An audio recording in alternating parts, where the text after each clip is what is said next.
Okay, we're getting right into it. Child stomping already. You know, it's gonna be a good day when the kid's active. Anyways, my sword got bigger since the last time I saw you. Alright. It's time to finish out G21, actually. I didn't finish that. I need to wander around here now. Okay.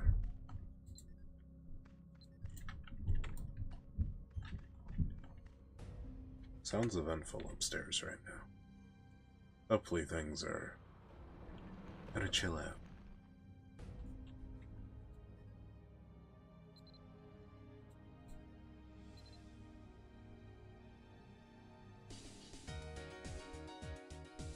Let's go wandering around. This sword is so obnoxiously large.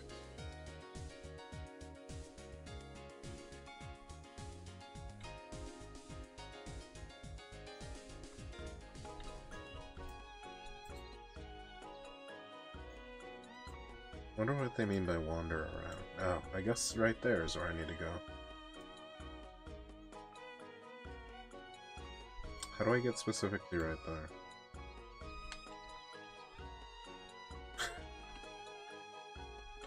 Let me go around. Okay, alright.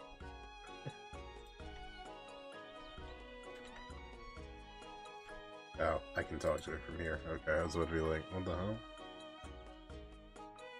You can recall what happened.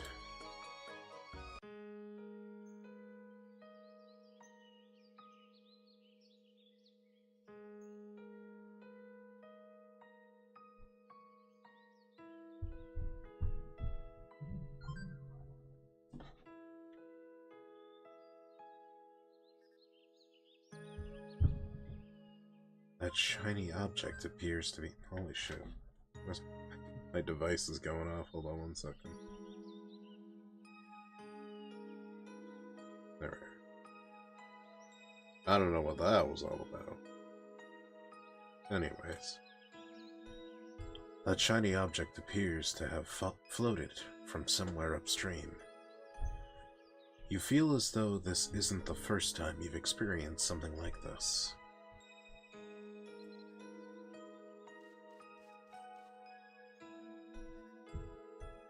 A red stone. It looks like it's part of something else. In fact, it looks more than passingly familiar. You feel the need to examine it closely. Could it really be?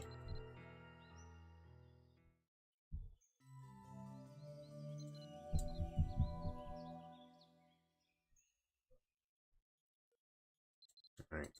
Use it.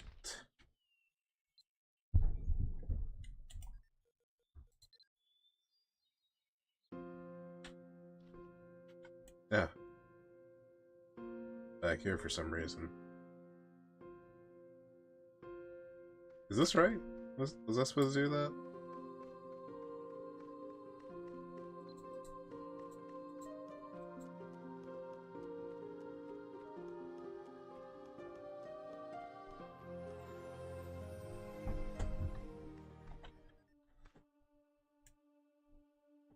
What the hell is this? Is that Dante?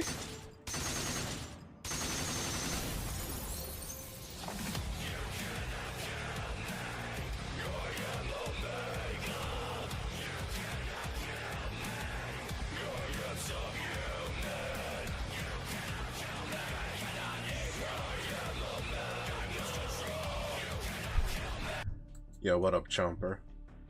And yo, what up, Dylan? Thanks for the resub. Perchew. Talvish looks the same as when you last saw him. As you approach, Talvish's eyes flicker open, and he looks toward you. His eyes convey now a different feeling than before, calm and deep as a mighty river. Welcome, my old friend. Talvish's gaze fixes on the ornament you hold for but a moment, before looking straight at you once more. I see that I have cast away. I have cast away as. What I have cast away has returned to me. For that stone to end up in your possession, truly, the fates are mischievous indeed. Damn, Dylan, you can't gamble that crazy style? Unless he can, I don't know. He might be able to. He might get away with it. How you guys doing tonight? I'm not certain if I ought to have expected that, or if perhaps it was my hope that it would be so. But I shall take it as the will of Anton Samedi. Or who else can one explain this? Maybe you're above the max cap, which I'm not exactly sure why there's a max cap, and I'll have to check that. After our last encounter, as I stood alone in the ruined glory of this place, I spent a great amount of time in thought, and now, at last, I think I truly understand. We'll let him cook. The thirst for gambling and a dire need to throw dice? You know, I used to throw the dice.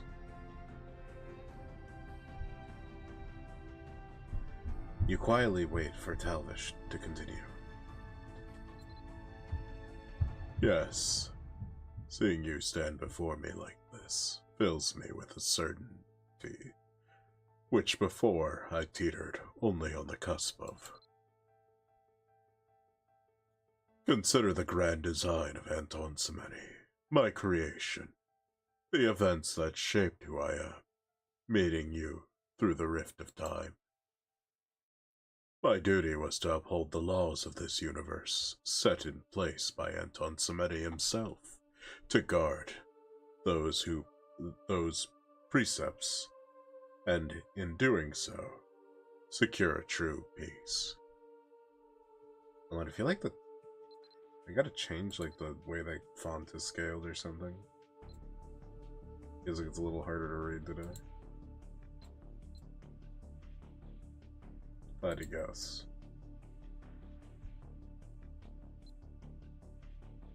Do a 14, maybe? I don't know if that changes it for anything else.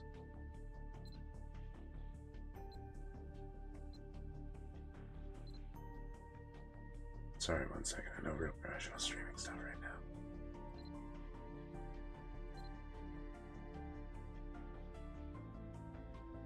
These nuts. Damn, you hit me with these nuts. Got him! Got him! I don't think that actually changed the font size at all. Anyways. Yeah, that reminds me, I have a bunch of stuff I gotta do on the stream. There's a bunch of stuff I wanted to add. I just haven't had any time to. But myself, as a summation of those aspects, could only be could only be tried and perfected through you. The many years I spent wandering and lost were time given to me by Anton Samedi, so that my fate might ripen and come at last into bloom. All I expected or experienced led me to this point. While difficult to accept at first, when I see you standing there, I can finally accept it as truth. Do you remember what I said during the confrontation? I asked if you were trying to become a god, but my fears and anger on that point were misplaced. You are not like that. It is not in your nature. I feel within you a power not born of this world. I've always been amazed at what you're capable of. The many powers that you gain swirl about you like a tempest. At times, I feared such diverse sources of energy concentrated in one body would cause you harm.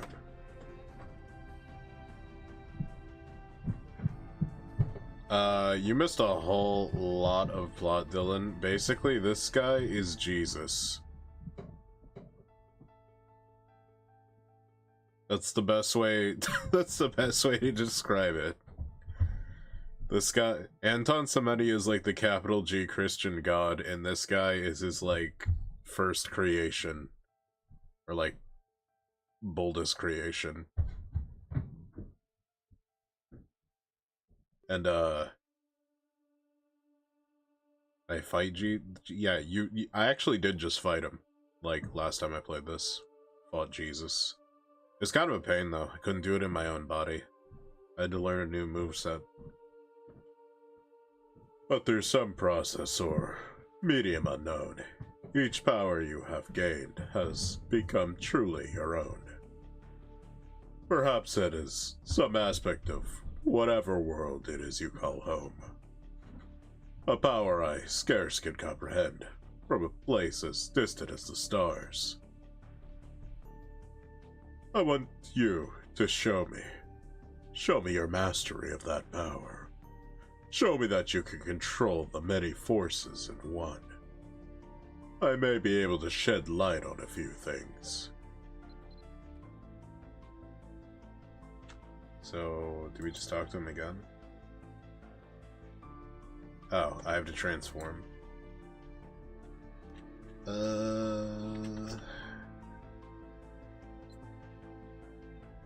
Is it just Light of Awakening?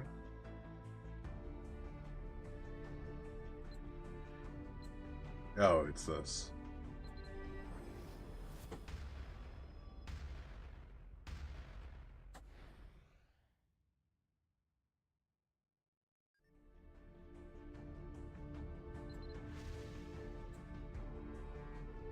Talvish inspects your new form, slowly and carefully.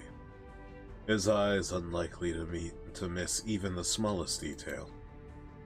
Magnificent. My old friend. Seeing you like this, I am now more certain than ever this form is a far truer expression of your core essence in this form. You are like an entirely new being, as different from what you were before as the moon is from its reflection. Talvish seems to meditate for a moment, then continues as he looks around the sanctum. It occurred to me that you haven't had the chance to really wander the sanctum and look around. This is the center of Avalon, where once prayers of worship and praise to Anton Semeni rang out. It is the sacred destination of all who believed in the prophecies, everlasting testament to the miracle itself risen skyward during the purification. Life bloomed around us as we knelt in prayer. The spring welled up eternally, never running dry, and the tree you see sprang forth from nothing, its fruits ripening before our eyes. The sanctum's founding was surely a miracle of Anton Semeni. And speaking personally, to me, the sanctum was something of a cradle. In this place, beings native to this world can channel the power of their gods with the greatest effectiveness. Anton Semeni willed it so when he created the sanctum. But after the opening of the gate, the sanctum became a place where beings who wished to exert their influence in the world hoped to set foot. My old friend, you and I are unlike any other beings in this world. Our transcendence was not bestowed by the world, and our power is not interwoven with it. My power was given to me by Anton Semeni himself. As for you, your power, It also has its origins in Anton Semeni, but it draws from within yourself as well. Talvish seems filled with respectful awe. With a nod of understanding, he continues. After all that has taken place, I have come to believe that you, too, are a true guardian of this land. When you feel yourself prepared, go and stand before the pool of reflection, and feel the life essence of the apple tree. It can cleanse whatever harmful energies may dwell within you. Yet, who knows? It might even grant you a new power as well. The tree is sacred, blessed by Anton Semeni himself. I'm certain that communing with it will be beneficial as you march into the future, facing whatever may come. What are you gonna do now? You asked Talvish about his own plans for the future. Talvish smiles faintly. His eyes seem to peer into the distance. Where once I thought my labors ended, I find them now begun anew. I plan to begin working to set right all that has gone awry because of what I have done, and in doing so, restore order to this land. All will return to being as it was, though it may be more accurate to say that I am setting straight a foundation of which to build. I plan to do many things, works both mutable and immutable. That's for you. It seems as though Talvish has something to say. What do you want to tell me? You ask Talvish. You ask if Talvish has something to say. Observant as always, I see. There's something I've been thinking on for quite a while now. My existence was completed and made whole not by myself, but by you. It was you who planted a seed deep within me. Hey, yo! And without you, these events may have come to be, may not have come to be. For that, I thank you. And not only that, I wish to thank you for coming to this world, for crossing the gulfs of time and space to stand before me, setting upon my path and helping me to understand. I guess I seeded a man. Thank you, my old friend. I've seeded the King Arthur Jesus of this world. Suddenly, radiance as bright as the sun burst forth from where Talvish was standing. When the light finally fades, you open your eyes. But Talvish is gone, and the sanctum is quiet, as though he had never been there at all.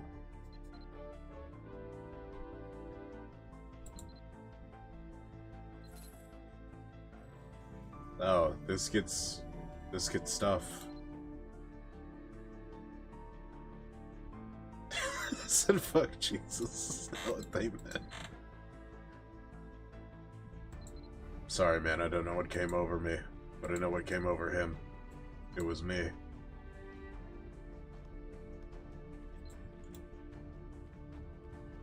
Alright, I guess we're going to the desert to become the new divinity. Original Sin 2. By now a blockbuster. He said something about an apple tree. I feel like the fact that that isn't a quest step is interesting. Oh, what is this?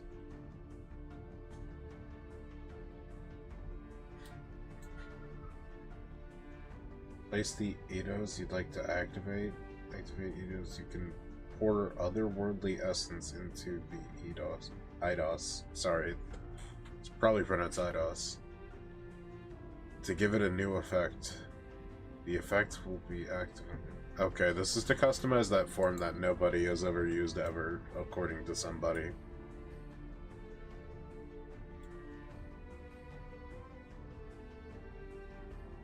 Oh. Actually, we can probably use continent warp.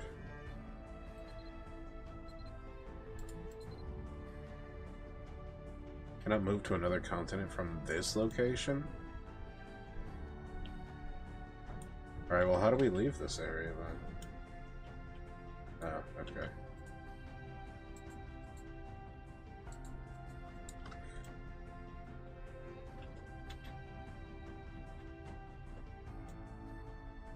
I do got me a pretty big sword today.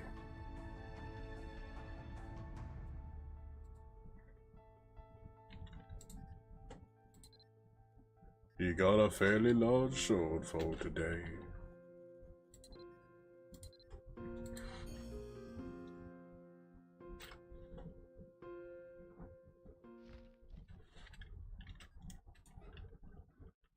Alright, we have to head to the desert. There it is.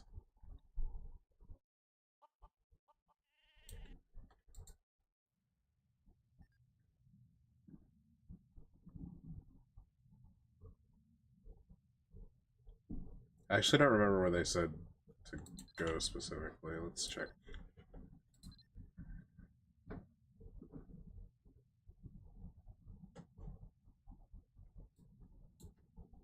Oh, it's like... Oh, it's viewable from here. Okay, well... I guess we gotta turn on some travel music or something then, huh? What? How about we do that?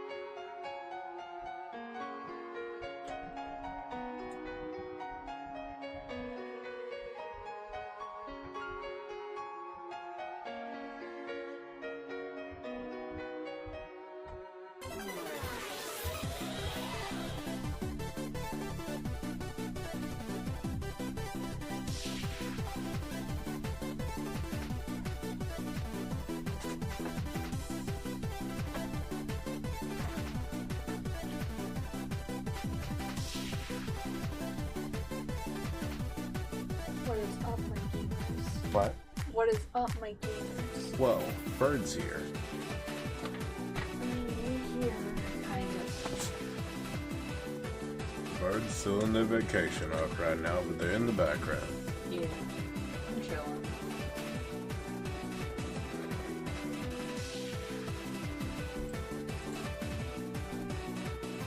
No one says hi, Borb. Hi, Dylan! How you doing? Alright, we're done with that. You see Merlin staring off into the desert, lost in thought. I'd recognize this energy anywhere.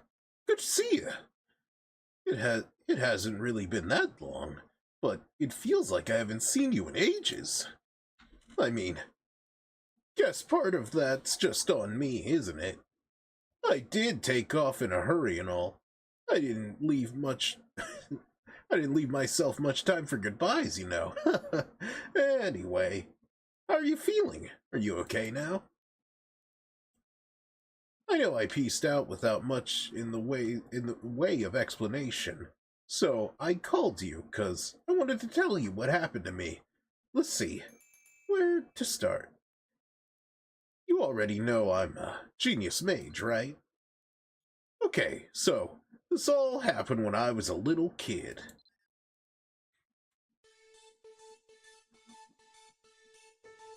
So Dylan says, I'm chilling tonight's off, starting tomorrow on second shift, so 3 to 11. They'll know I'm ready to leave, so now they're kissing my ass about my schedule. Good. Oh, now they want to do something. Good. I hate that shit so much. It's like, oh, you're on your way out. Please let me do this. It's Put like, your oh my pee-pee in fucking my God. mouth. Yeah. Mwah, mwah, Kiss my booty hole.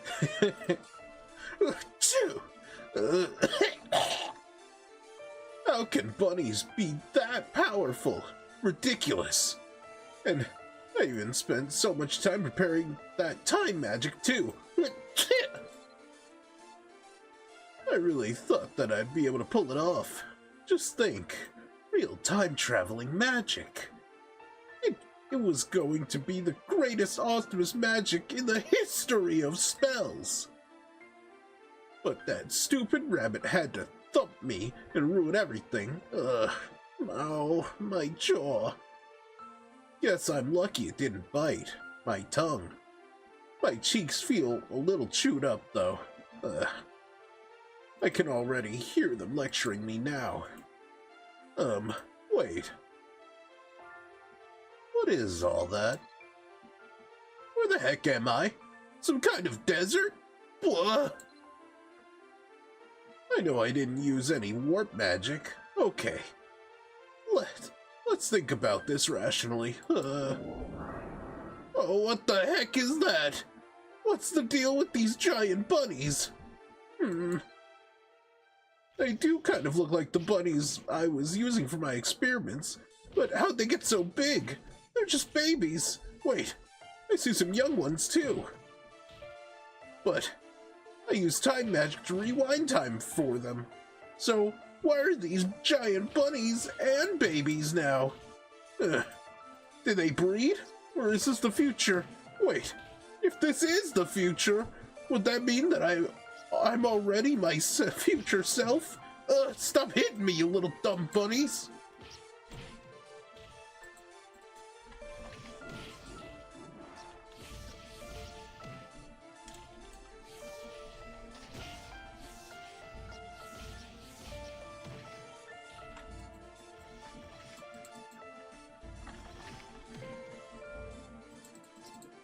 My god, these rabbits fucking suck.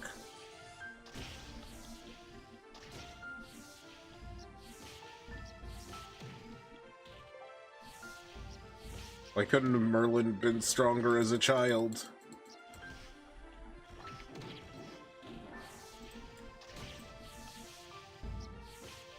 You have fusion bolts at the age of 5?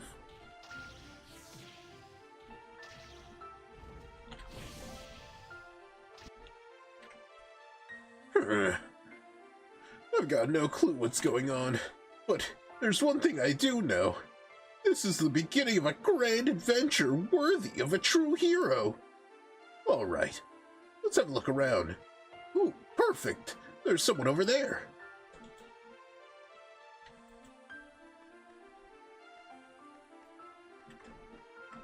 No, they're talking about over there. Walk around the bones, Merlin.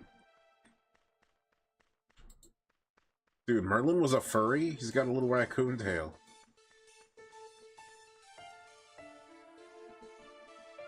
The man stands solemnly against the wastes, clad in a full suit of dark armor. While handsome of face and feature, there's a sharpness about his demeanor that keeps one at arm's length.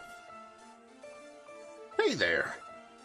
You think you could help me out with some directions? I hate to say it, but I think I'm a bit lost. Are you? How did you get here? That's a good question. To be honest, I don't even know where here is. I do have a couple of working theories, though. See, I was doing a magic experiment with these baby bunnies, right? And I rewound time for them, hoping to see if they'd returned to being newborns, or maybe even far enough back that they revert into a simpler life form. Bro, imagine getting rewound so hard you just become sperm again.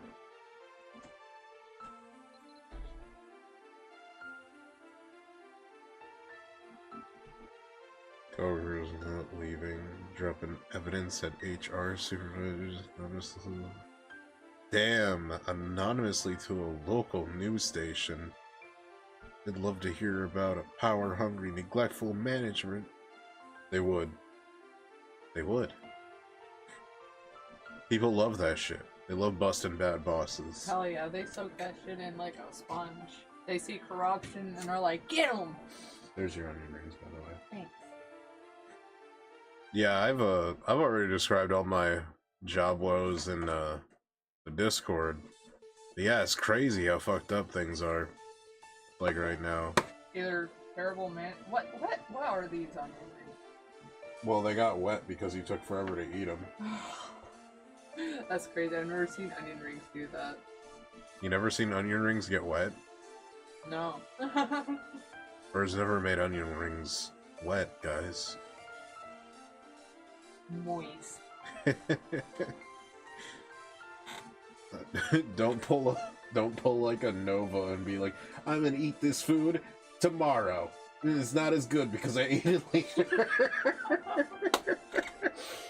That's so funny. They taste good. Well, that's good. I guess I may be a little complicated to drop on a random stranger, but the main takeaway is, I think my magic might have backfired. So, like, a backfire is, I'm my own worst tutorial explanation. Anyway, bottom line, I'm kinda in a not-so-good situation here. I got pulled to wherever this is, and I don't know how to get back. I've been checking, and it looks like I can cast other spells just fine, but Warp keeps acting like I'm shifted off my axis. I didn't overcomplicate it too much, did I? I really am lost. Do I even look like someone who would be out here? You've got to trust me. I'm not lying, I swear. I see. Well, just like that? You don't even have any more questions? Did you even understand anything I said? What is this place anyway? Do you know? I feel like I've been here before, but at the same time, I'm pretty sure I haven't. Follow me. What? Wait up!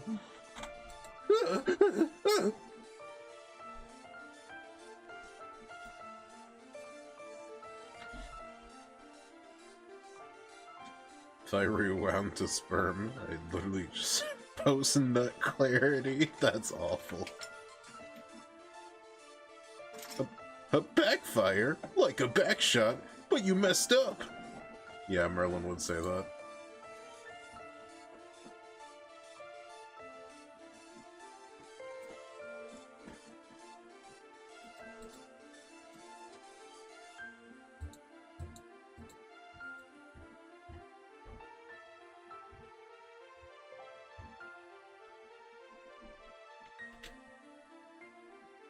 What are those?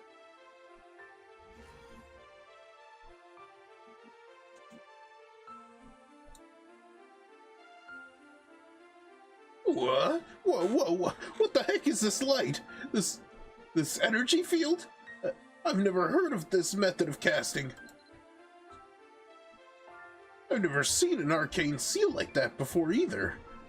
How did you deal with all the variable elements? What? This energy feels so weird. How do you get the structure of the field to hold? What? Interesting. Here, take this. Channel your own energy through it for a while. Oh, what's this? A present? For me? At present, you're in a state of temporal flux. You belong here, but at the same time, you're out of place. If you wish to return to your original world. Whoa! I'm in a totally new world? That's so cool! Oh, hello world! I'm Merlin. I'm not only a genius, but I'm the greatest mage of all time! Hold it for a second. Does that mean that my experiment worked? Or maybe not. It's hard to tell, really. But either way, that makes me totally awesome! You have been displaced from your proper time. However, if you focus your power with that as the medium, you ought to be able to return to where you belong. Yes, keep doing as you just did. I'll lend you my aid until you've safely returned to your own time. This shield will keep you from harm. Wow. So, can anyone from here do this sort of thing? I've never seen anyone with powers like yours. And on top of that, you can control time, too. No wonder... No one is able to do such a thing unless it's God's will. Oh wait, that was the wrong voice. No one is able to do that unless it is God's will. But if you have a suitable medium, as I have given you, it may be able to lead you back to where you're supposed to be. I think I get what you're saying. You believe in fate and destiny then, right? Well, I guess that works out for me. Having the luck to meet you out here. Just let me know if there's anything I can do to help you. Though, I guess I don't seem like I'm in a position to really help anyone right now. Help me. Tell me then, young one. What comes to your mind when I speak of one's ability to protect? The ability to protect, huh? Well, I think it's pretty great. The Grand Mage Merlin, hero who protects the world. I like that. It has a good ring to it, doesn't it? How about you? Is there something you want to protect? Is there someone you care about who's in danger? Come on, you can tell me about it. I promise I'll protect them too. I keep my promises. Bit by bit, I will tell you of what troubles me. At least, until such a time as you're able to return. Though, some of it may prove difficult to believe. That's cool with me. I love a good story. Seems like we have plenty of time to talk to. So, what's your name anyway? What should I call you? My name is... What? My name is... Who?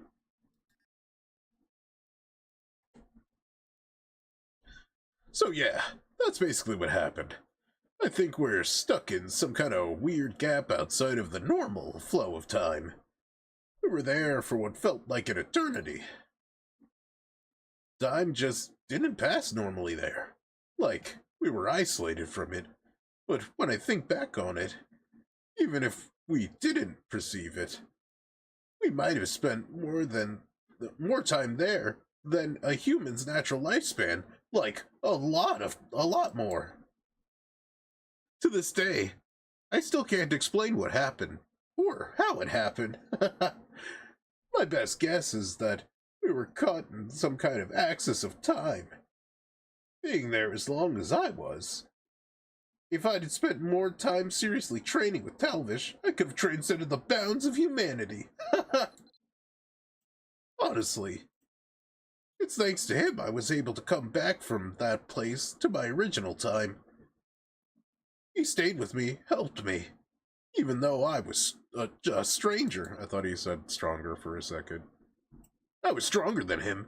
We just hung out. If I hadn't met him there, he'd never given me these earrings that... The world might have ended up missing out on the greatest mage of all time. I don't need to tell you, but it would have been a huge loss for everyone. Oh, you actually agree with me. Nice. Anyway, I had a hunch that I'd meet him again someday. So I studied hard, in hopes of protecting the future. He trained me, but I was stronger. Believe it. Look at my magic. Eventually, I met the Ace Heroes. And you, of course. Then, I finally did meet Talvish again in Avalon. But man, I was really shocked when he actually stabbed you. Even though I don't think he could ever truly turn evil. Maybe that makes him more dangerous in a way. Looking at it in hindsight, I did what he told me to do. And that led me to where I needed to be to stop the crisis, right? Ugh. That night with the mask is the worst. Though, I kept trying to get into the sanctum, and he kept trying to stop me. Is he that annoyingly persistent? My magic is so much bigger than his, but like, I can't show you because it'd be like too dangerous. Yeah. How you doing? Well, I guess it doesn't matter anymore. Everything's been resolved now. Just to level with you here, I was kind of opportunistic back there. Merlin leans in Merlin leans in with a whisper. Is that really necessary? It's not like there's anyone nearby to overhear him. You know, the Elder's sword? I thought if I could actually pull it out, I might be able to become the leader of a secret organization. I mean, it would be a worthy role for the greatest mage ever. Alas. As you saw for yourself, that didn't happen. Anyway, that's all that I had to talk about. I hope you're able to get some well-deserved rest now, too. I guess things ought to quiet down for a while. What will you do, Merlin? You ask Merlin what he plans to do now. I don't know the Elder Sword, but I got the scrolls? Damn, dude. The Elder Sword is basically Excalibur, but also not Excalibur, because the character is kind of like King Arthur Jesus, but we have the Excalibur, but it's not his Excalibur, it's a different Excalibur. But they're both Excalibur. Kind of, but not really. Me? Well, I'm not sure, honestly. I should probably think about that now. I met you, so got that one checked off. Let me think. Definitely gotta meet Starlet.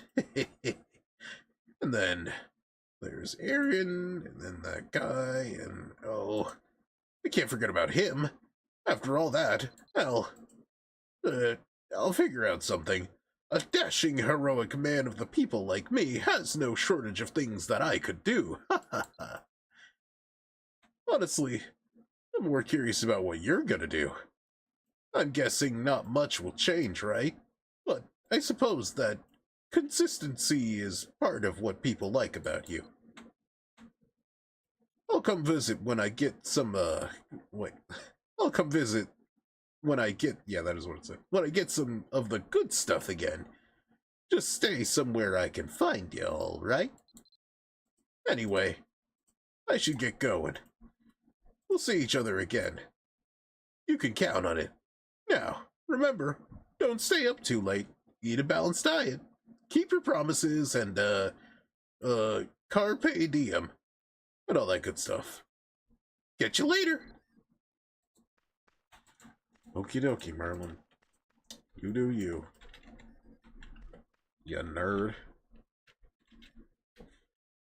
Where are we even going now? Leowyn and Tara? That's all the way in Tara.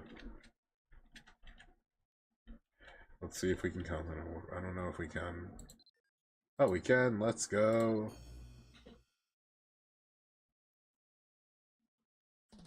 So there's Excalibur, and then there's the Elder Sword. And she's like not to worry about. Yeah.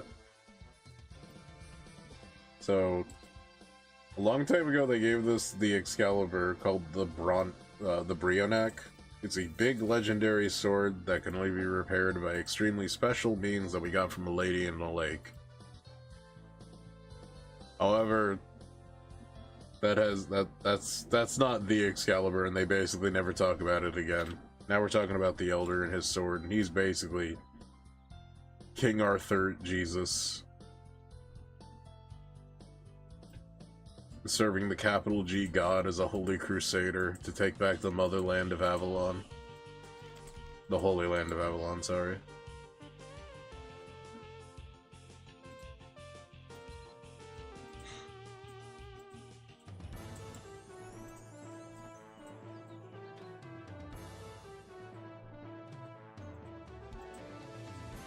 Time to go meet with Leowin. I don't think he's here.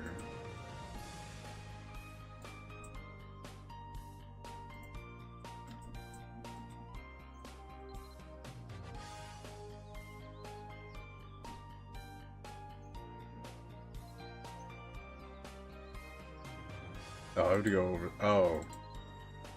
Okay. He's in the castle, I guess.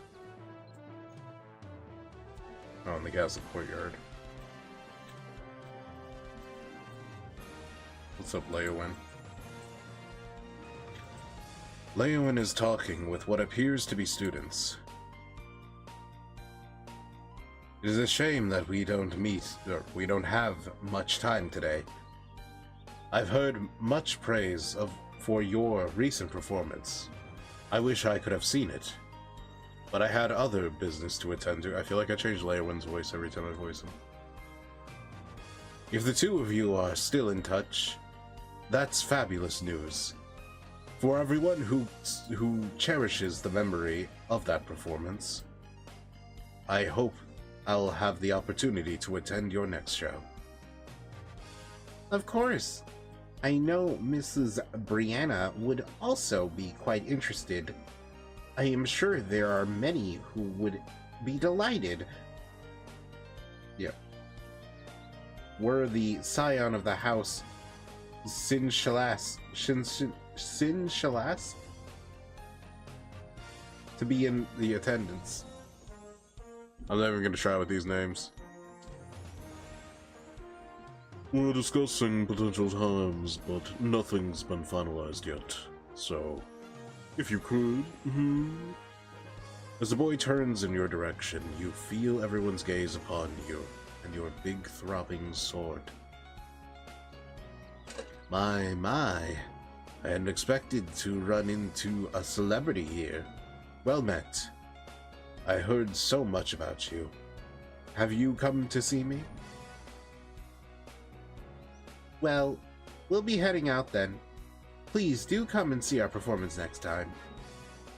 We'll be sure to let you know the time well in advance. Haha, but of course. Ta-ta for now, my friends. Leowin sends them away with a contrite expression.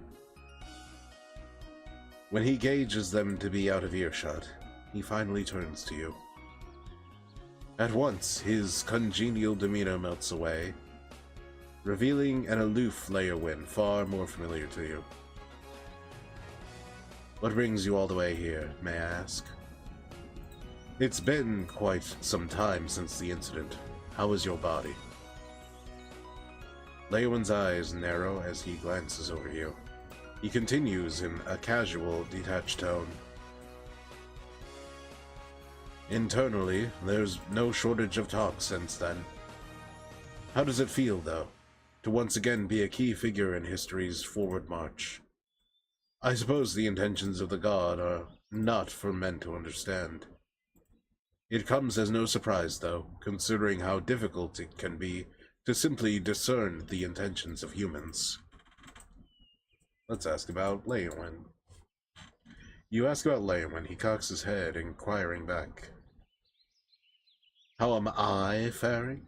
Well, that is a bit of an unexpected swerve. You ought to worry about yourself more than me. I've yet to figure out how your mind works.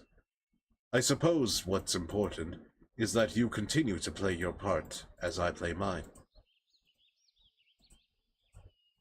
A star is able to shine brightly because deep within it, something is burning. Are you familiar with that saying?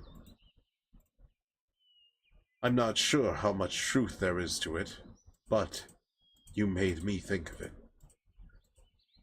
I don't think you're one to be easily swayed by your detractors, but sometimes You're faced with a situation you do not wish to be. You are loved and cherished by a great many people. If such a renowned hero were to die attempting to meet the expectations of others, that would be an unqualified tragedy, don't you think? Lewin smiles. Well, it's an understatement to say a lot has happened, but I believe we'll be fine. So long as we don't forget what's important. After all, it's as fundamentally human to be lost as it is to find one's way. Anyway, I ought to go now. I have places to be. Why don't you head to the gate? I have a hunch Altam may be there and about soon. Lewin moves to make his exit. Mid-stride, he stops and turns back toward you with a parting addendum. I've been rather rude to you, and not just once, but on several occasions. Would you care to visit for a conciliatory cup of tea sometime? I don't know whether tea is your beverage of choice, but our most recent shipment would make a lifelong aficionado out of even you, I'd wager. If wine is more to your taste, however, you'll have to bring your own bottle. I seldom partake, so I don't keep any on hand. At any rate, I bid you farewell for now. They yap a lot in this season.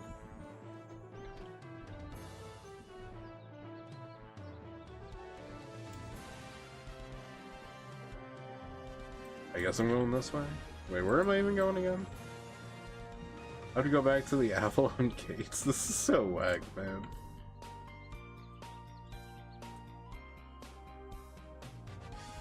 Gotta find the Moon Gate.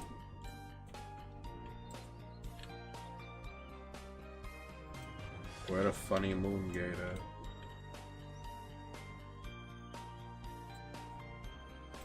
Oh, the Moon Gate's this way.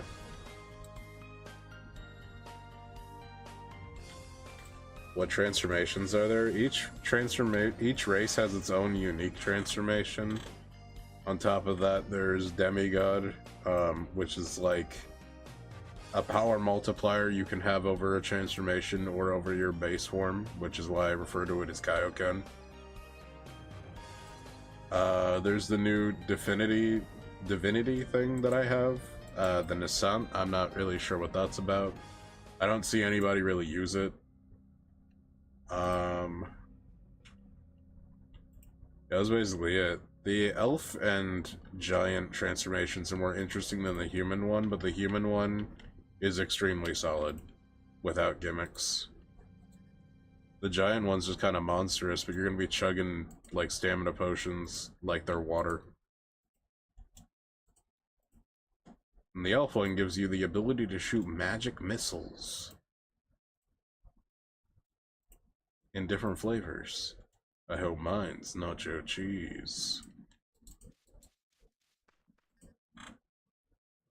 You see Cassowin and Peen conversing. There you are. How are you feeling? Cassowin slowly scans you. Guess you're doing alright. You're wondering... You're wondering how we're holding up, no doubt. I suppose we're doing okay. All told, it's been rather chaotic. As you'd expect, but not too bad overall. It's just... we have a lot to process, myself included, of course, but... if all that happened was really Anton Samedi's will, then so be it. But I digress. I'm just glad that you were able to be there with us again. Is there something else? Caswin turns away before your words alight on his ears. Dr. Bean.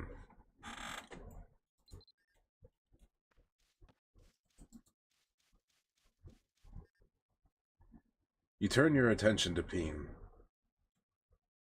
By the way, I know it's pronounced Penne, but we decided Her a long name time is ago Peen. it's Peen.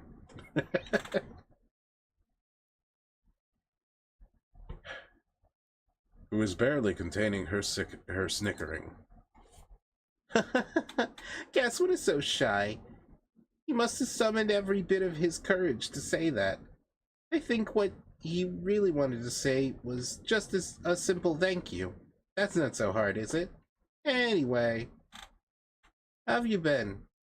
Me? I'm still a big ball of confusion, to be honest.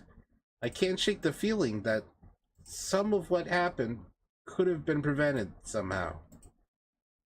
Those terrible things we experienced, the painful memories, I wish I could cast away forever. You know I can't be the only one who feels that way. I don't think anybody else killed their parents by reciting rap lyrics, I'm gonna be real with you. I'm trying to be level-headed and understanding, but I can't help but feel some resentment in my heart, and some sadness, when I wonder if perhaps things could have taken a different path. However, in spite of that, I'm not sure how to properly put it, but Peen is a fiend. Shake my head. Yeah, if you missed the lore bit here, some cultists say these words exactly the way that I say them. And when she does it, she kills her parents. It's like instantly, too. It's surprising. Anyways. somewhere in the back of my clouded mind, I've begun to feel that this is a test for me, and that I'm being guided by Anton Semeni's will. I'm not sure if that made any sense, but that's what I feel. I'm not trying to think too hard about it. There are other things I need to focus on.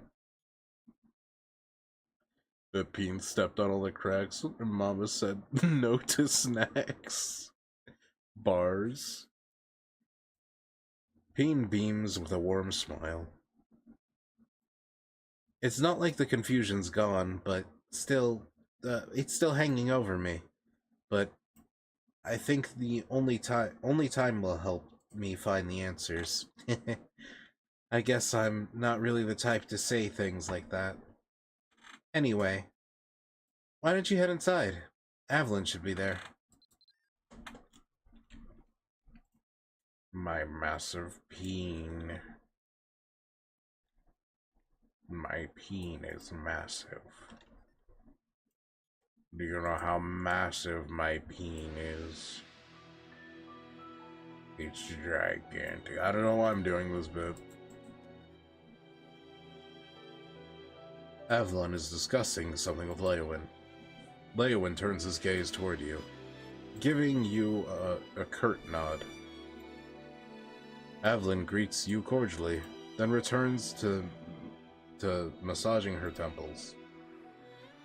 Hey, it's good to see you again. I'd been wondering how best to get in touch with you, but thankfully, you saved me the effort. Things have just been so hectic around here lately. I haven't been this busy since the first time I joined the Knights. There's so much to do, and Talvish. Evelyn pauses, then sighs, rubbing between her eyes. Bars? And her thighs. Her buns and her thighs.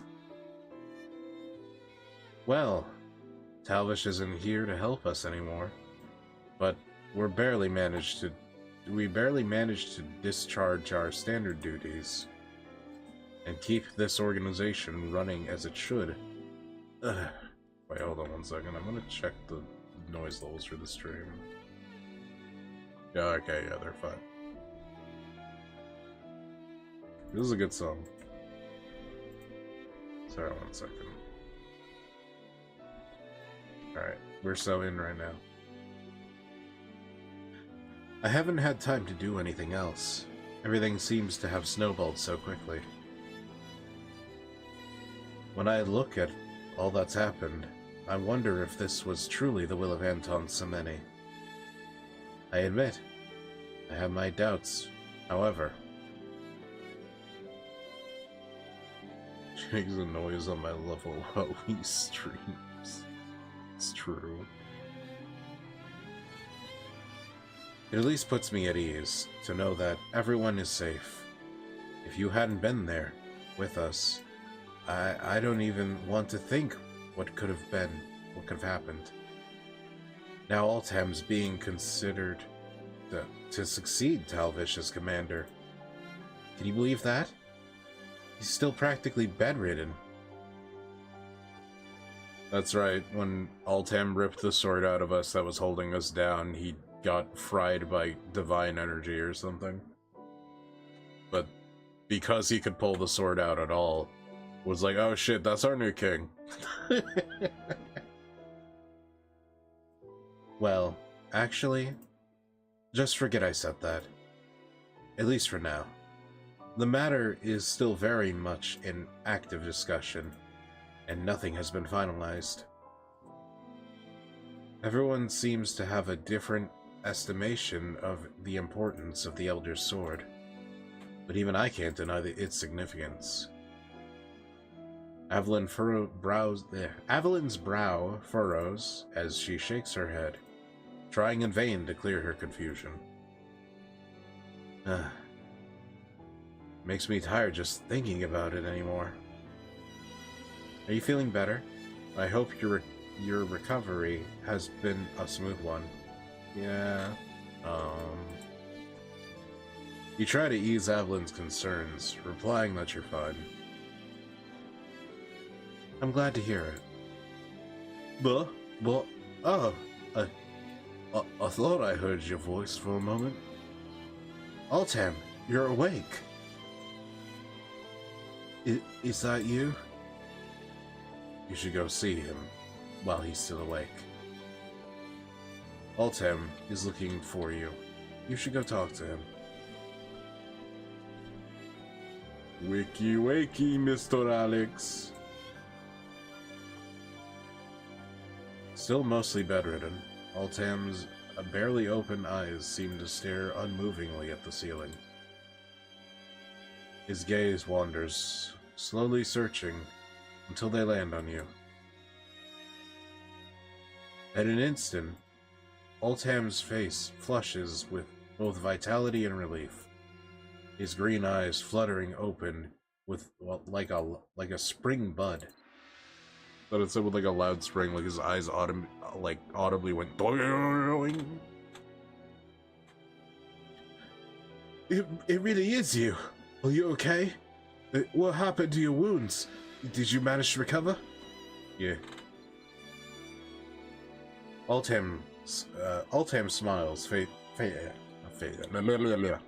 Might need a water soon. Altam smiles faintly upon hearing your answer. That's good. Makes me really glad to hear that. If anything had happened to you, I just... Please promise me that you'll stay safe. I hate to see you get hurt, and I really want your life to be a happy one. Simple happiness, without pain or happiness. I know there's not much I can do for you. And I'm not a formidable fighter or anything. But I hope I was able to help you. At least just a little bit. He really did. Altam's face brightens at your answer. I'm really glad. You know, when I pulled that big sword out of you, I saw these weird visions. It was like I was seeing through yours and Tavish's eyes. The people you two met, the experiences you've had, and all the things you've felt along the way. It's hard to remember clearly. It all felt so foreign, and the memories kind of all blurred together. I don't even know how much of it was real. But it felt really sad. I never really realized. Tears rolled down Altam's cheeks. I'm sorry I acted so naively. I'm so sorry. Over and over. As I lay here in this bed, I thought about what I'd say if you were here. But it's funny. I look at you. I can't remember anything I was going to say. I'm just so happy you're okay. You feel bad seeing Altam smile as he looks up at you from his bed. You open your mouth to say more, but stop short as you hear someone clearing their throat among other noises. Oh, are the others here too? Oh no, that's so embarrassing. Ah! Caswin, Peen, Avalyn, and Leowyn draw closer to closer as Altam flails around.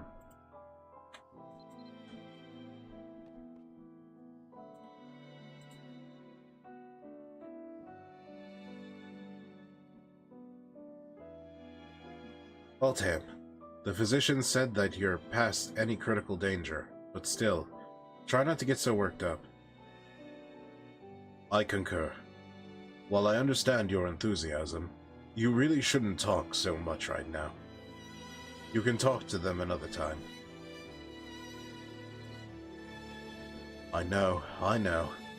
It's just that being laid up like this, I thought about them, and about what happened in Avalon, and that's why I'm so happy to see them safe. Good grief, Altam. How can you say all that with a straight face? I don't think he quite understands the potential implications of his wounds. Ed, what do you mean? What I said was... Wait a minute. Did I just... I didn't mean to sound like...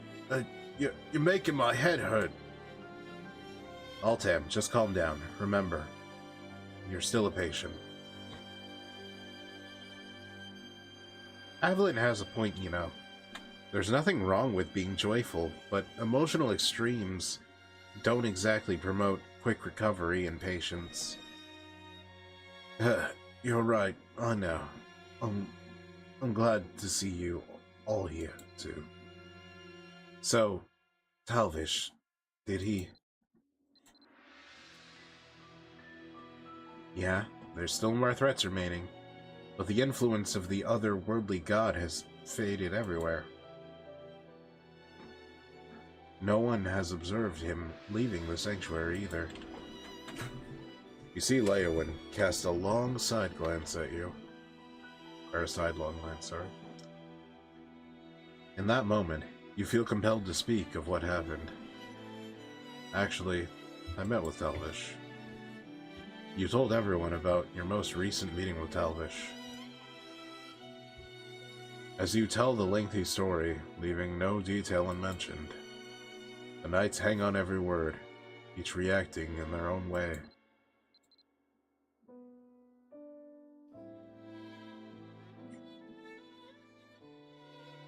For a long while, you tell them many things said by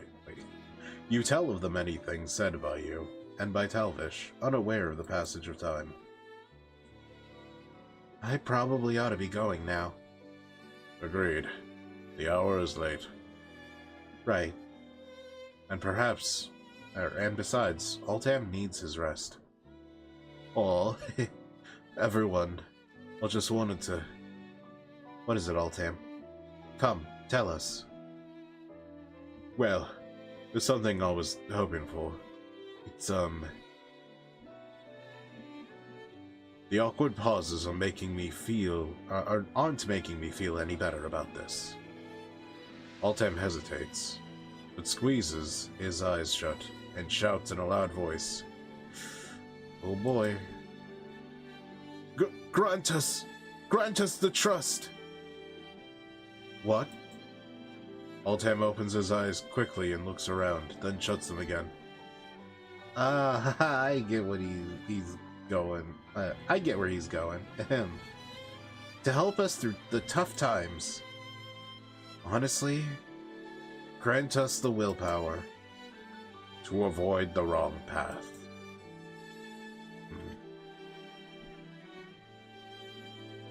Grant us the determination. Everyone is looking toward you to recite the next line. Heen seems highly amused, and Avelin's eyes seem to be begging you to just get it over with. Altam looks up at you with a glowing gaze, as though this is his dream come true. To forge ever onward. To forge ever onward. To forge ever onward. To forge ever onward. To forge ever onward. Yes. To forge ever onward.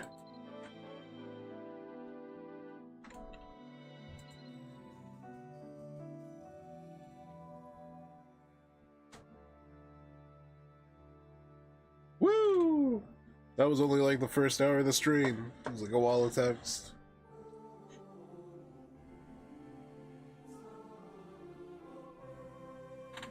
Ba, ba, ba, ba, ba, ba, ba, ba, ba, ba, ba, ba, ba, ba, ba, ba, ba, ba, ba. Man, G21 really suffered from a lot of, hey guys, the boss is invincible for 5 minutes, go fuck yourself. But the visuals are kind of like surprising. They did a lot with this old ass engine.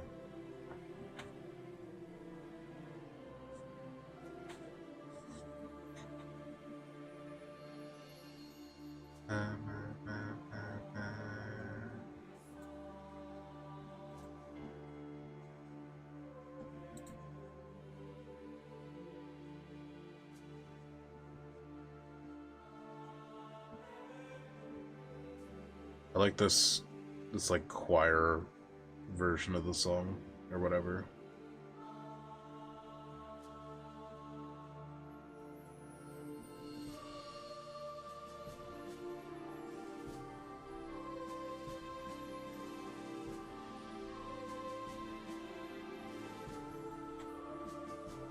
Talvish is so cool. I wish he was Joe from Family Guy.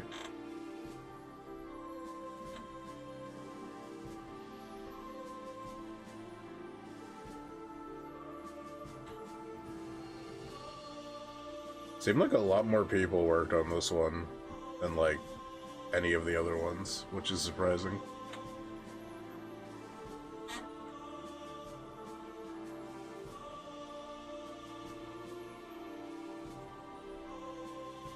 G21 really felt like probably the longest generation yet, by far.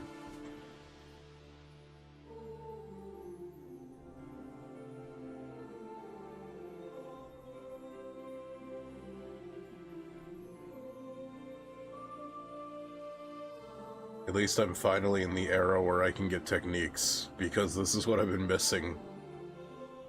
I'm gonna be so strong.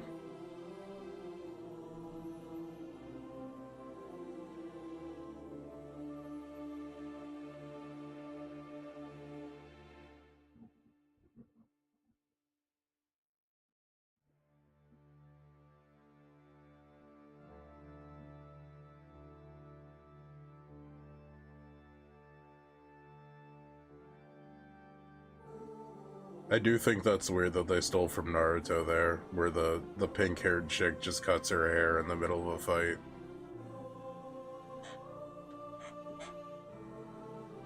And I can safely say that this stole that from Naruto, because this part actually came out later than Naruto.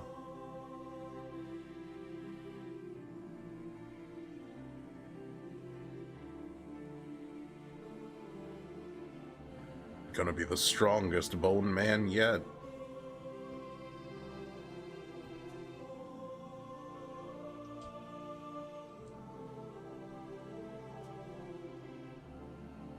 He creates the bone man, the strongest bone man yet.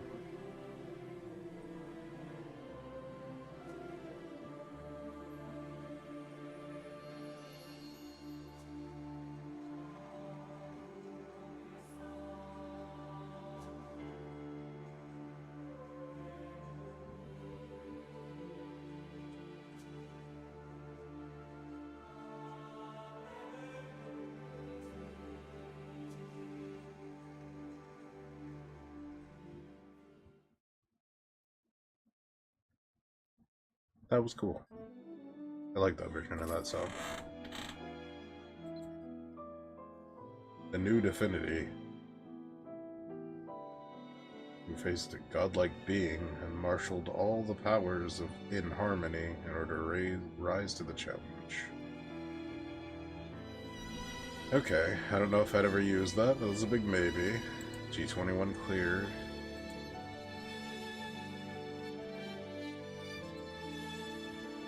Alright, well me and my big sword are moving on to G22.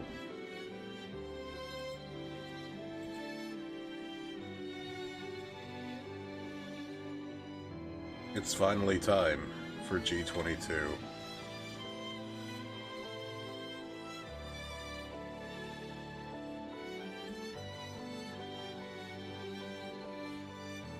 Yeah, okay, it's already in progress.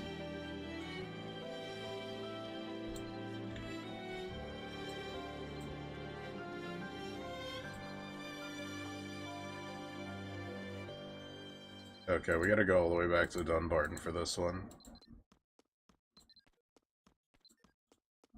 You know what? Let's stop by the Arcana Society for a second. Why not, right?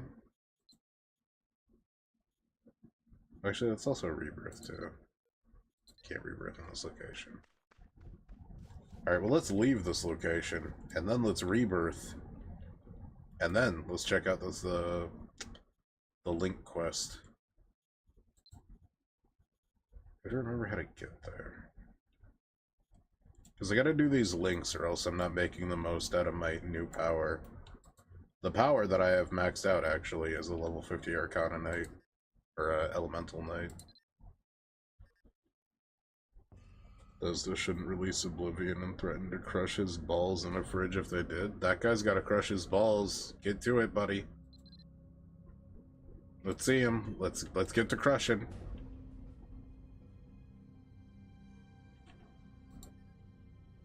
Let's head back to Dunbarton.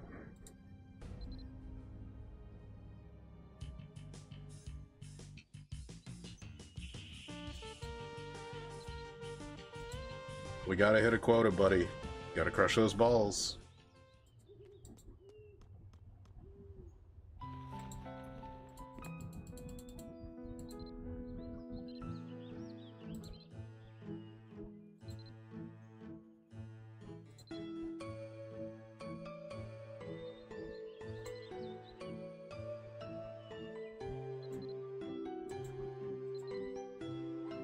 I don't actually know what to pick right now. I don't think I'm training anything in particular.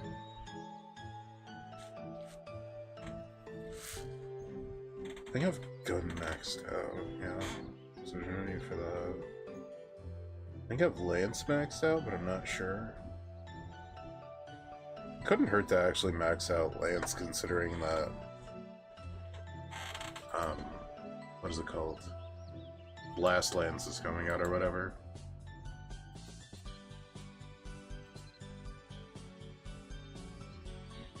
Dude's doing the Yoda rock training. Crush my cock with a rock I must. Infinite pain I must feel. Okay, here we go.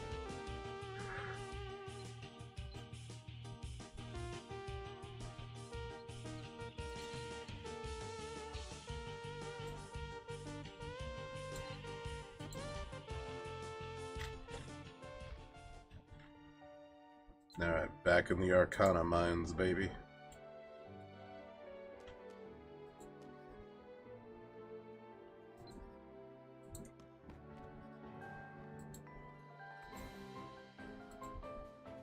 Well, feels like it's been a long time. I missed you.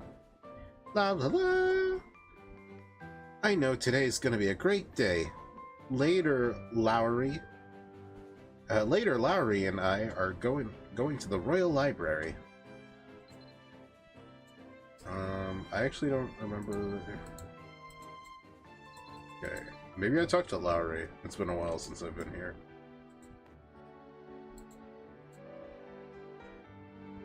Welcome. How might I be of assistance today? You're wondering whether I get bored standing around here as much as I do? In truth, I haven't quite gotten used to it. It's not tiresome, at least.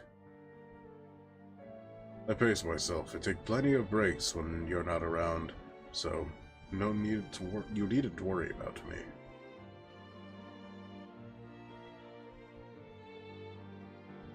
Wait, how do I do the link quest?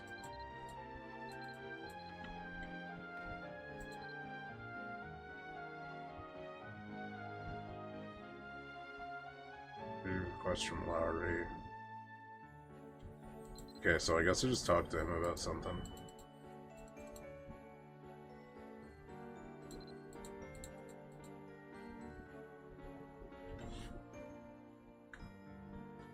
Let's see.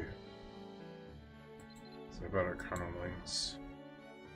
How's the links experience before? Alright. Sorry, this is a lot of reading right now, and I know this guy yaps a bunch, so I'm kind of fat thumbing through this one.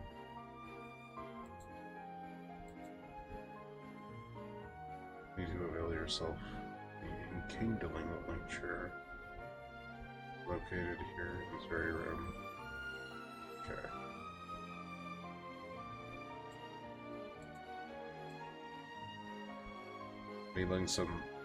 Any links unlocked are unlocked only for the specific Arcana box. Okay.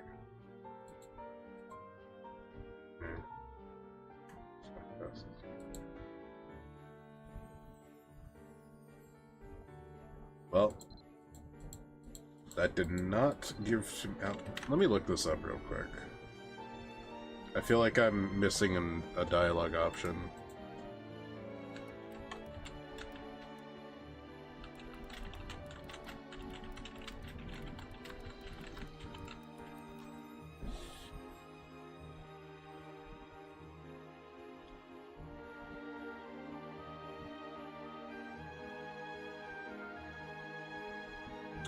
This is not correct.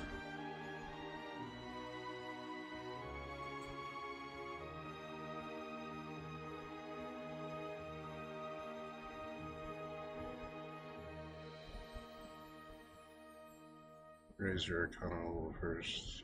Okay. Well, my Arcana level is pretty high. Let's see. I might be missing a button somewhere. I don't know.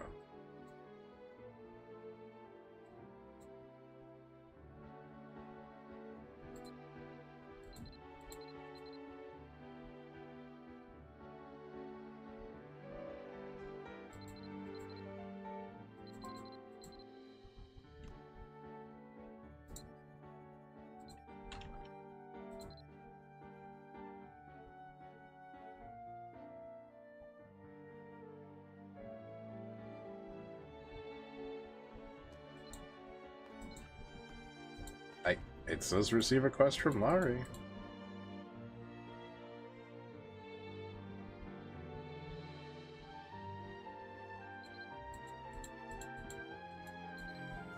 That doesn't seem correct.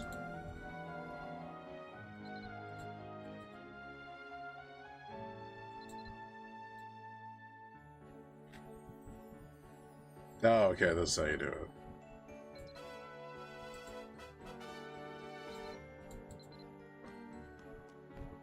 That was interesting.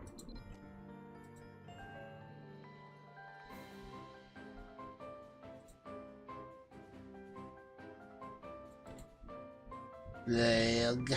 She made a seal noise. What do I do? Gwenna seems far less energetic than usual. You can practically feel the mopiness radiating from her languid expression. You came! Something got you down? Well... You know how last time I said I'd be visiting my family, and then I ran into my parents right outside the room? It's been weighing on my mind that they weren't carrying my belongings with them back then. Did they know I was faffing about here and there, and came looking for me? Joining the association is faffing about. Oh, that's not what I meant. I really wanted to join the Account Association. I just, might have secretly skipped a few of my lessons to come. So, yeah, the heart of the problem is that I blew off my studies, and deep down, even I know that, What's more, is I never got permission from my parents to do so.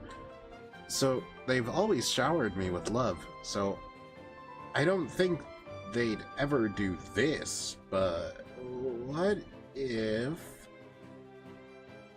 your intent is indulging in this tomfoolery, pack your things and get out. They're looking for me so that they can lay into me with a gut punch like that. I don't even know what they think the Arcana Association and its research... Wait, I don't even know what they think of the Arcana Association and its research. That's my main worry. Do you really think it's okay for me to be here without their permission? I'm so nervous. Too nervous to actually go home. I mean, sure, it would probably clear up a lot of things if I did, but at this point, I'm scared to go, and scared to not to. Koena, is something the matter? Lowry seems to sense Koena's anxiety and joins the conversation. Oh, Lowry, well... Lowry and Koena quietly conversed for several minutes. I had no idea you were burdened with such concerns. As one with such close ties to your family, it's important to get their approval. To have that understanding between you. I know, I just...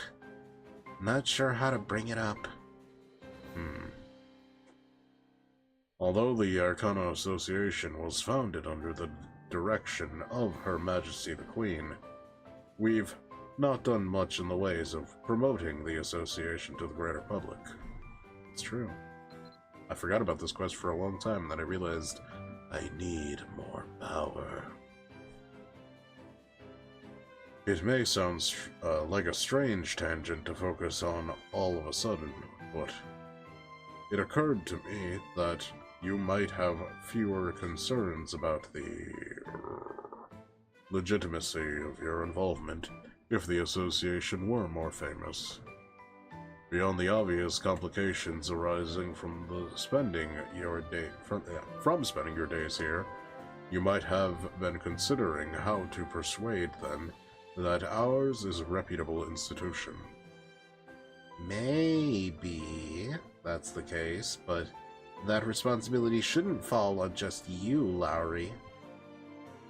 True enough, but since the fact is that still troubles you, why don't we solve it together?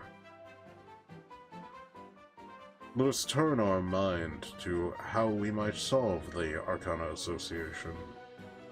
Or how we might promote, I said solve earlier. How we might promote the Arcana Association.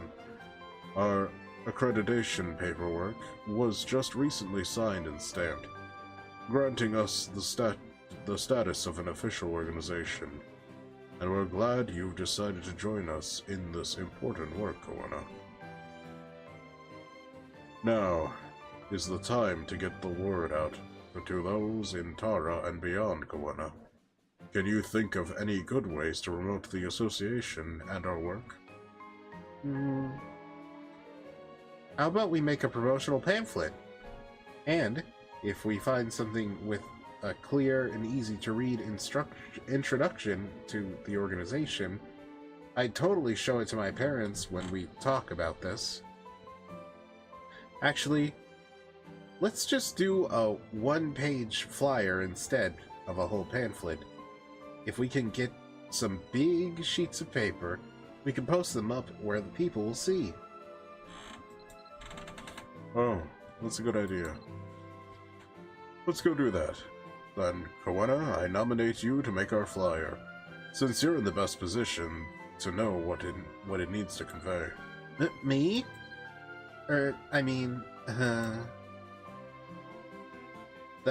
That came as something of a surprise, but sure, I'll give it a try. Thank you. I'll fetch a pen and ink. Could you bring me a beautiful sheet of paper? We can't just use any old piece of paper to fit... any old piece of paper fit for no higher purpose than a grocery list. I think our promotional material will make much more of an impression if it's on the specialist paper we can get. Let's do this right. Get 10 pieces of glittering paper. Bring 10 pieces of glittering paper to the Arcana Association's promotional efforts. Where the fuck do you get glittering paper? 1 second. Going back to the past.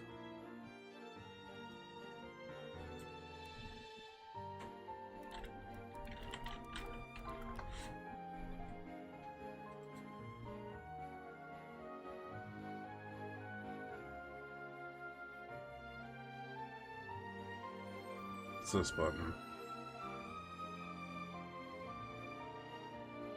Okay.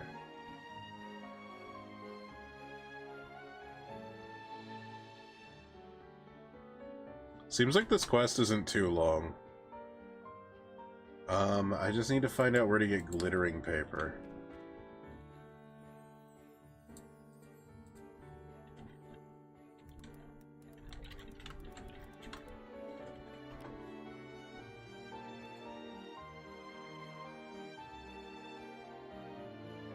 Glittering paper is obtained from strange books, fishing in Avalon, and rarely... What's a strange book?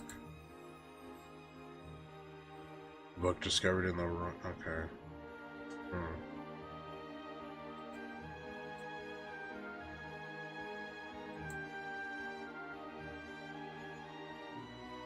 Fishing in Avalon seems like the next best choice, unless the auction house can offer me a cheap and easy solution.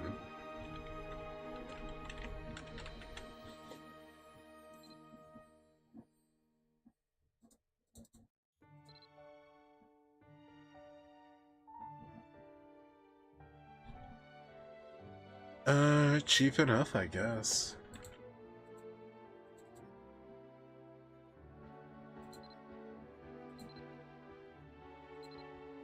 It's like, not the cheapest, but it beats having to grind for this.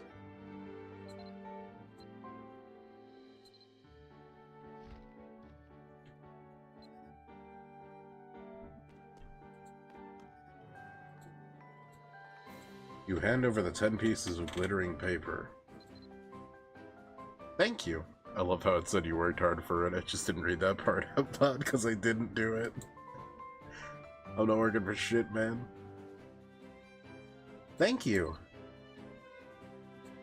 Now that that's taken care of, it's time to think about what to write.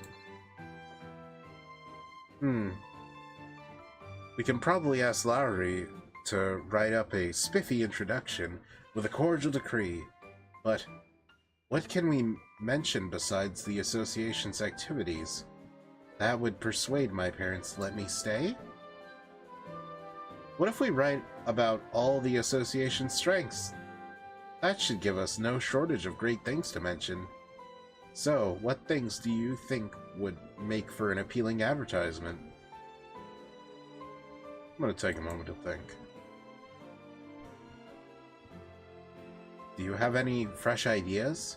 I don't know about you, but I feel like my brain is wrestling with this for so long on its own that it's totally tapped out. Why don't we go poke Lowry and get some ideas? You come too. Peer pressure always works better in numbers. You go up to Lowry to inquire about what he considers the Arcana Association's best qualities.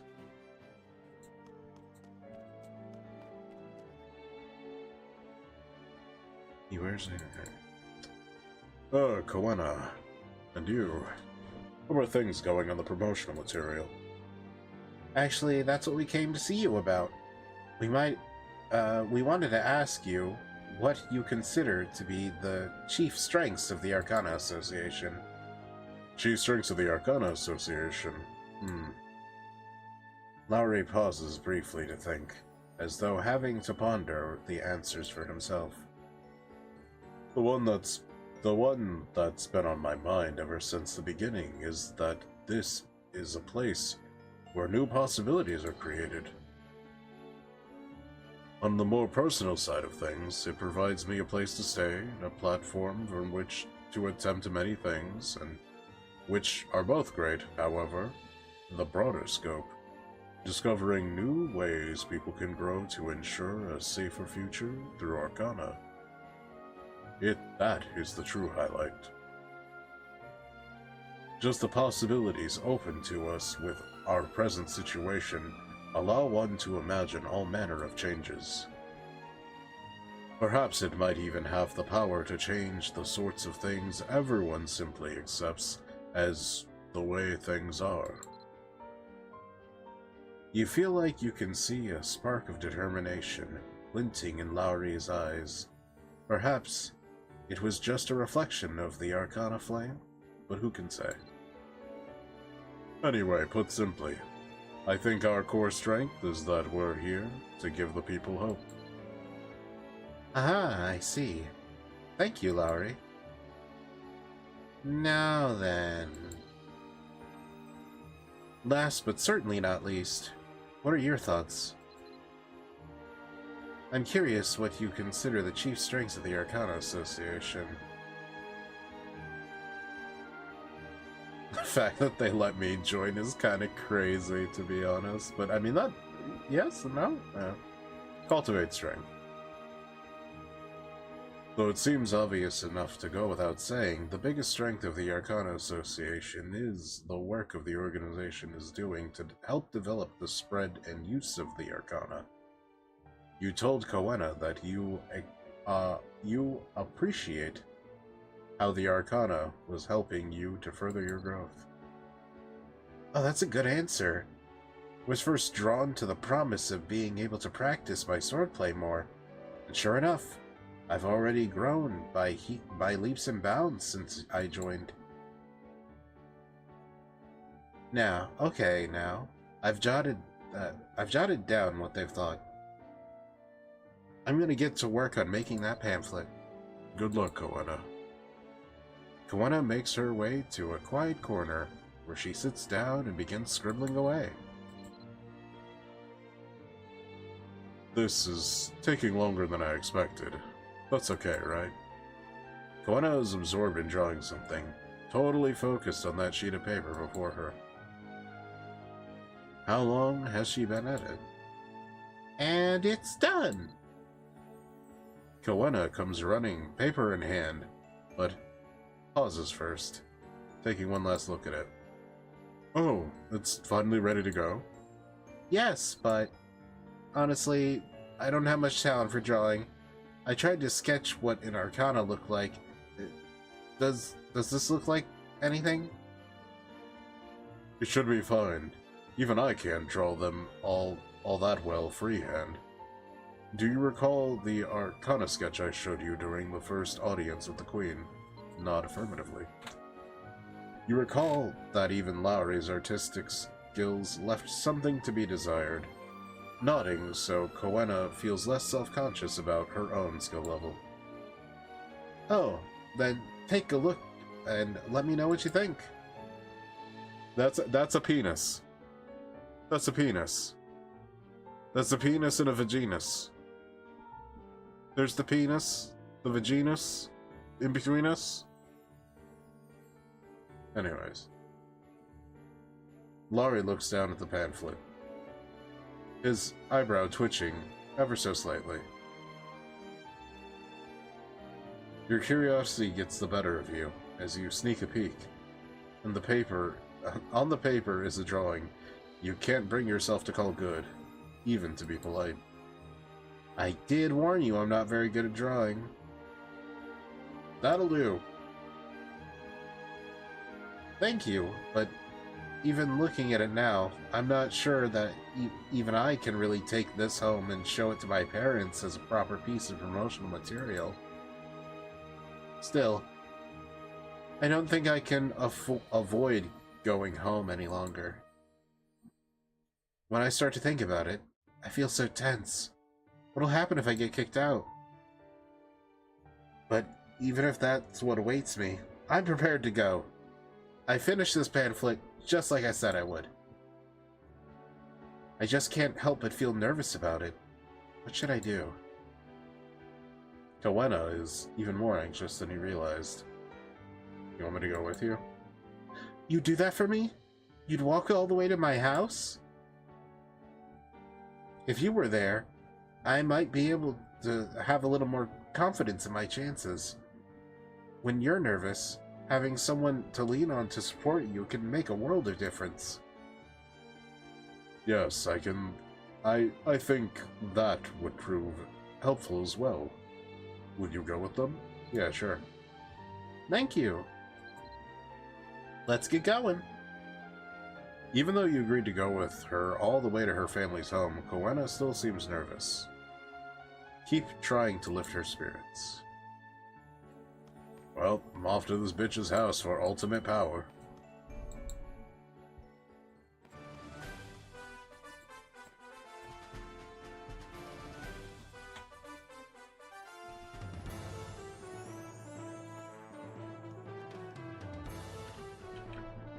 Now, where was it?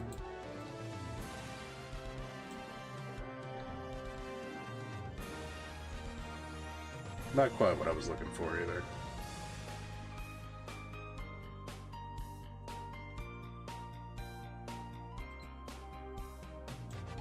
I'm only a Master Knight, I'm not a Grandmaster Knight. Must be missing a skill.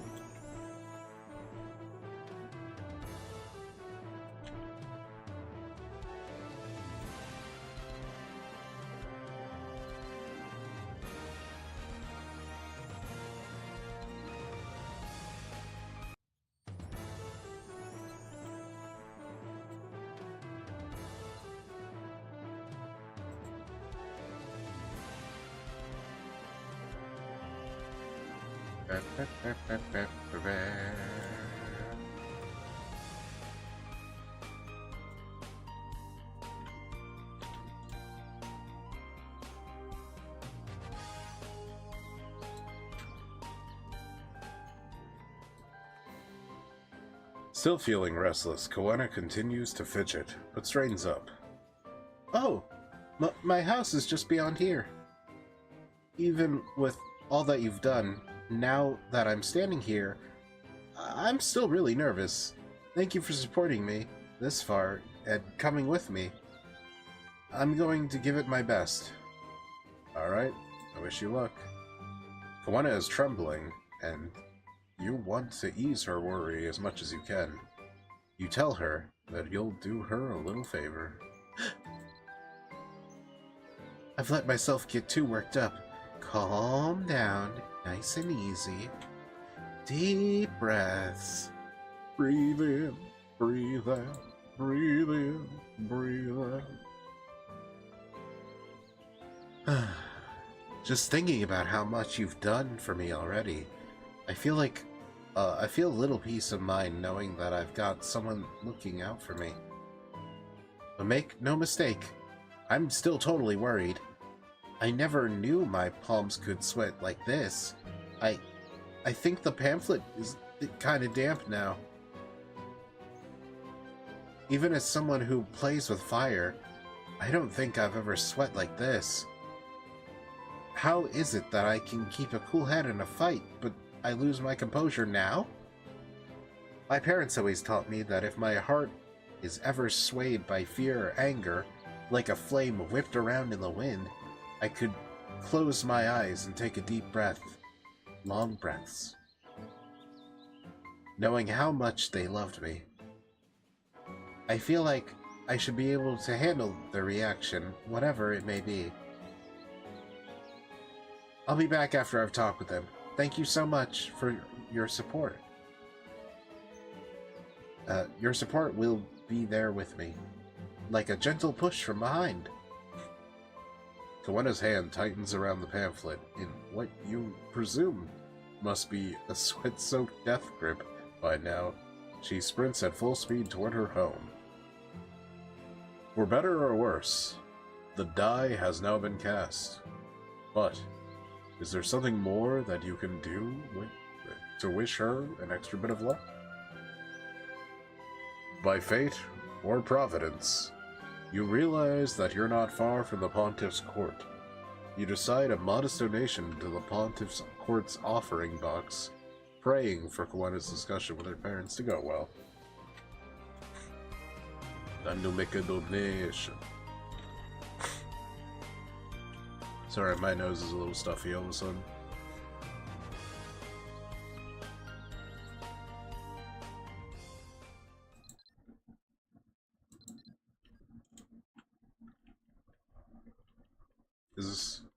Isn't that the donate? Oh, there it is.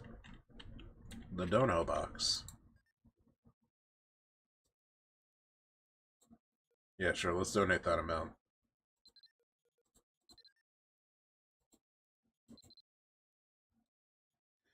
And now made your donation, you should head back to Corn. Okay.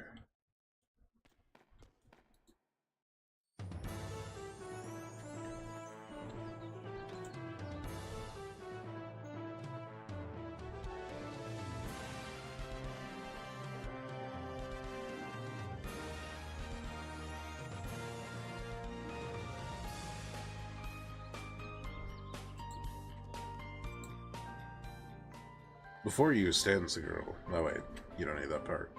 You see Kawena smiling awkwardly in the distance and jogging over to see how things went. And jog. Wait. No, I jog over, not her. Well, when I came in, my parents had to sit me down at the table before I even said anything. And they hit me with a... And that hit me with a wave of fear, you know? Actually, I should tell you more in depth about how the conversation went. So, as soon as I came through the door, my parents stopped me, almost like they'd been waiting.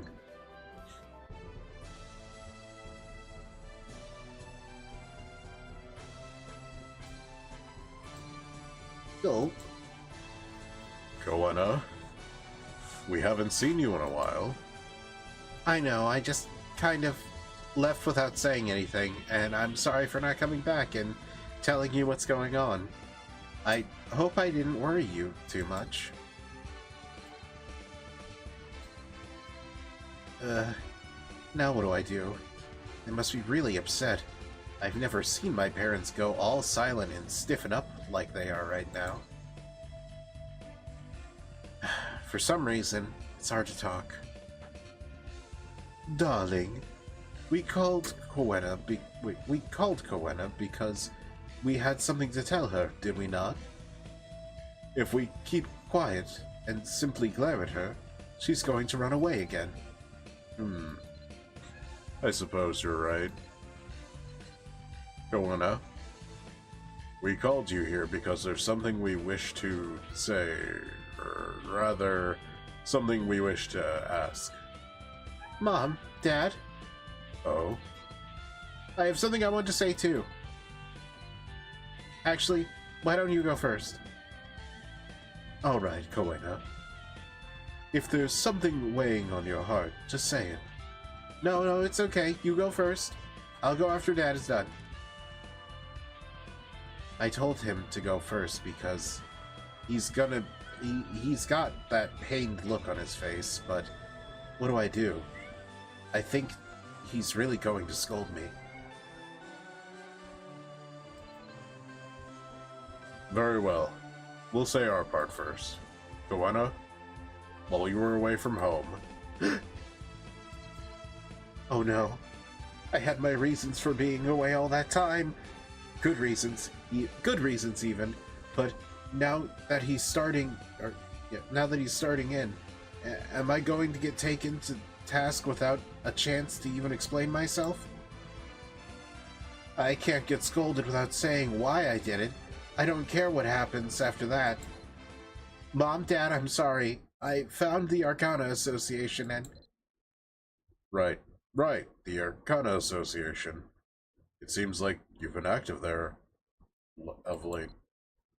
Yes, because I joined the Arcana Association... Wait, what? What do you know? How did you know that? Well, that's wonderful to hear. Congratulations, Koana. What? Excuse me? What? We were just speaking of it over dinner last night. We think it's a fine place for you. Wait, I think that was his father. Indeed. We wanted to speak with you about it sooner, but you've been away, so it took this long to finally tell you that how happy we are for you. What? You finally found a role that truly suits you, and we know you'll give it your best shot. Koana, you don't have to attend those social functions you so dislike anymore. Instead, take up this new path with our blessing, and make us all proud. What? There. We've said what we've wished to say. Now, what is that you wanted to say? It's all right. Whatever you have to say, dear. We're here to listen.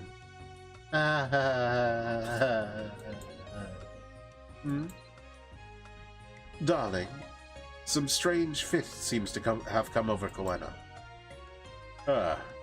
That's just how that's just how she is sometimes. Let her be.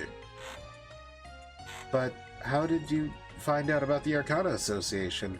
What gave you the impression that it would be a good place for me?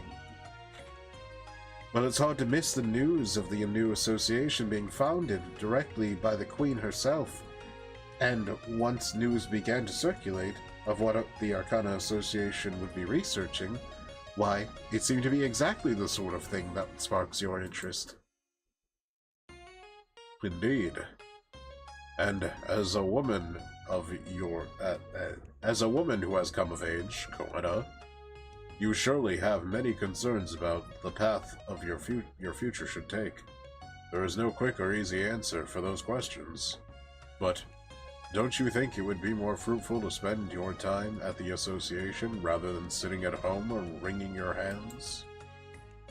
So, that's how it was. It is a pity, though. We haven't been able to learn much about the specifics of the Arcana Association's research. We've only heard as much as is commonly known from the public announcements.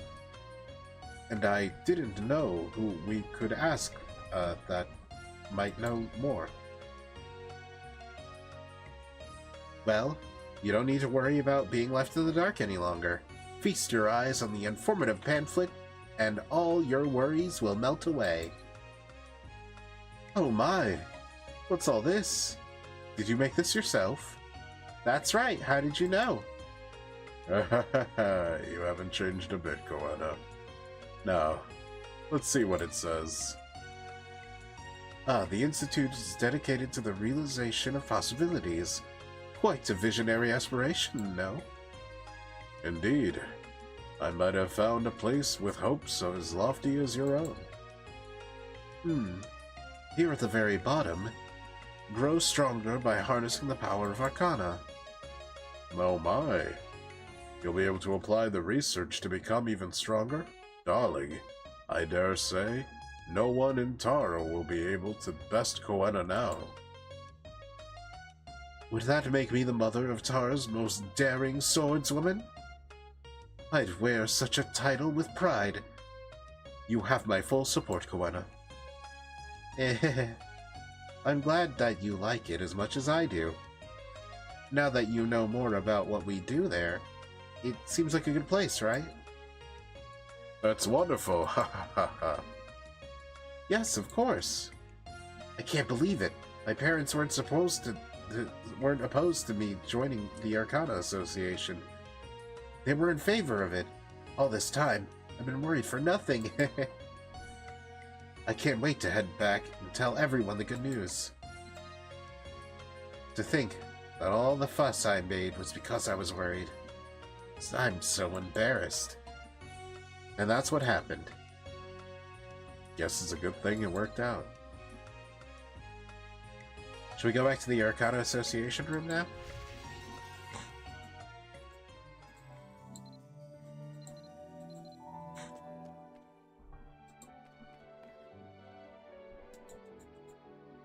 You seem happy, but also kind of not. Whatever happened, I think it will be good to have some sort of resolution to this. Well, Gwenna seems embarrassed, but tries to explain what happened. Oh, so that's what happened. It's fortunate that everything was resolved, though it feels like it was just a whole lot of hand-wringing over nothing, looking back. I'm relieved that I can stay here for the long term now that my family has given their consent. Now, I finally feel more like an official member. I love my family, but it's new and exciting to be a member of an organization that I chose to join. If that's what you feel, Gwenna, then I'm glad. Well, I don't really have any family to associate with per se. I can appreciate the happiness you feel being a part of this organization. Don't worry, I'm not sad about it. Oh no, was that a sensitive topic? I didn't mean to cause any discomfort. I'll try to be more mindful about that from now on. As happy as I am here, I want everyone to be happy as I am. I don't want to say or do anything that would bring someone down. Yeah, sure. You know that includes you. Everything worked out because you wished and prayed for my success. All we need to do now is plan some fun activities for the Arcana Association. Let the good times roll. I plan to keep myself busy practicing my swordplay and packing each and every day with fun and adventure. And when something exciting happens, you'd better call me first. I might have been just a ball of nerves, a total mess, but when I think back on it, I'm glad that you were there with me through it all. Of course, that's not to imply we're parting ways. Far from it. I've already picked my spot in this room, so you'll see me here a lot, all the time. Yeah, sure. That's great. With no more burdens to weigh upon her heart, Gwenna smiles a bright and big beautiful smile as the sun on a cloudless day. Fellas, is the sun beautiful?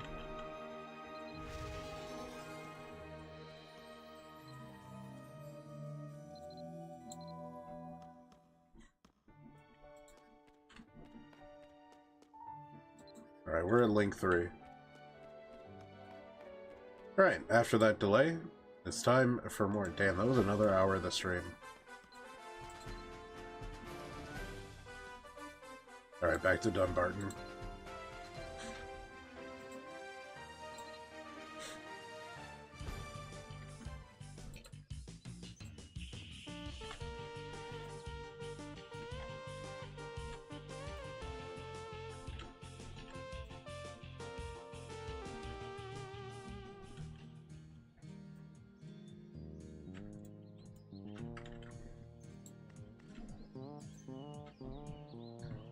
A faint glint of something on the ground catches your eye. It's a pendant, wrought in the image of a wing gently folded inward. The scratches of the light putting it on the backside suggest that, since being dropped, it had been trodden underfoot. That may explain how it came to be so broken. Ah! You hear someone shouting somewhere nearby. You better see what's going on.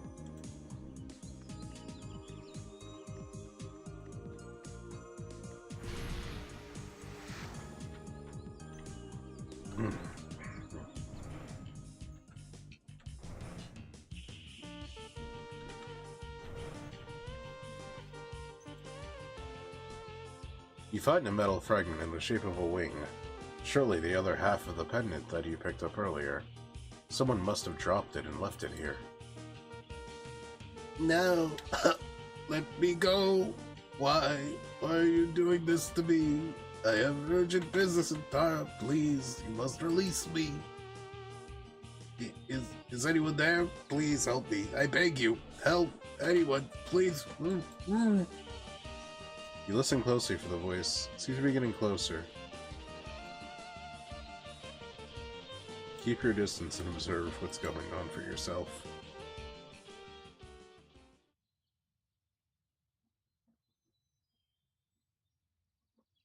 Surely they'll never see me past my big sword. Is that Tarlac?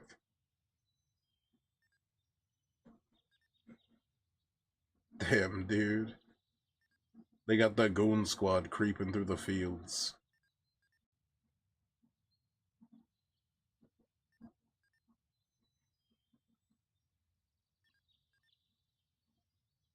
Who's this dickhead? He's a real type A personality. No gossip in the ranks type guy.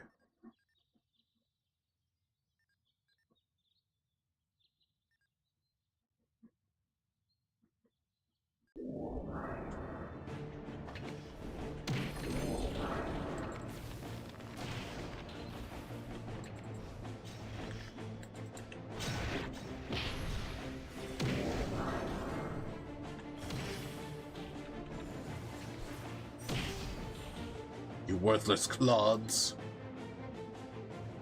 Look at the lot of you, struggling to take down even a single foe. It turns my stomach to watch such incompetence. And you, interloper, you must have taken leave of all reason if you truly intend to interfere in his plans. Still, I cannot have it seem as though we struggled to put down a lone opponent. If you're quite done with those wastrels, then come at me. If you think yourself the better, I'll make short work of you myself.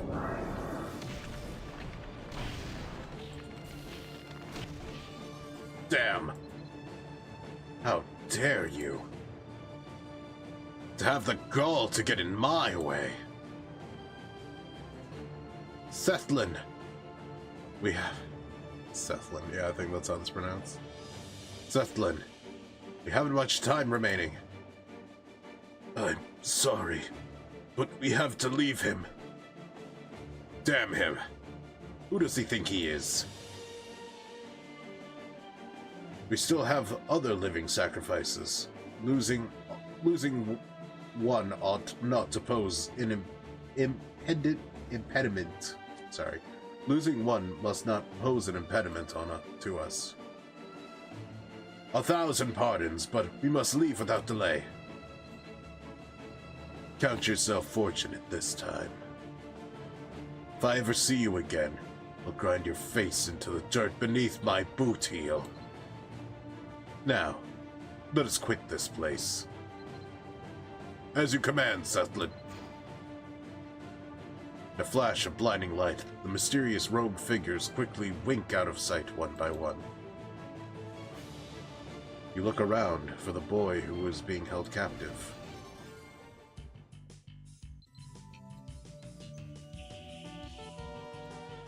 The young man who is being dragged along behind the shadowy band stands, head cocked, looking at you. He seems to have carefully pieced the broken pendant that you found back together.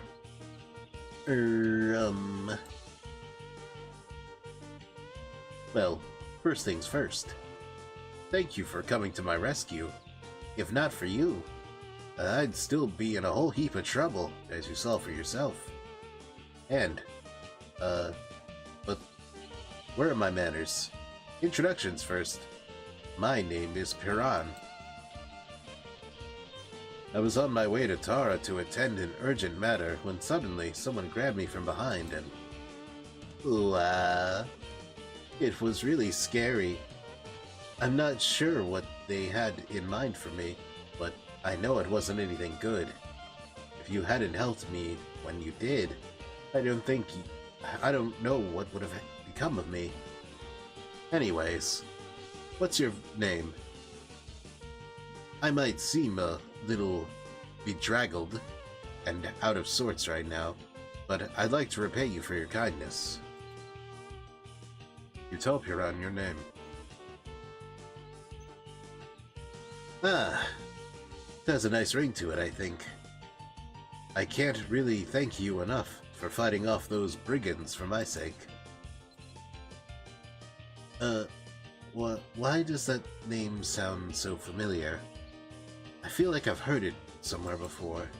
Wait, those clothes. You stand still as Piran inspects you with increasing interest. Oh, what up, Lacazette? Why are you... Wait, you're the Militant. As in, the famous Militant. Wow, I've heard so much about you on Twitch.tv. I heard you were strong, but to think that I'd actually meet you, a real-life Militant, my siblings would be so impressed when I tell them.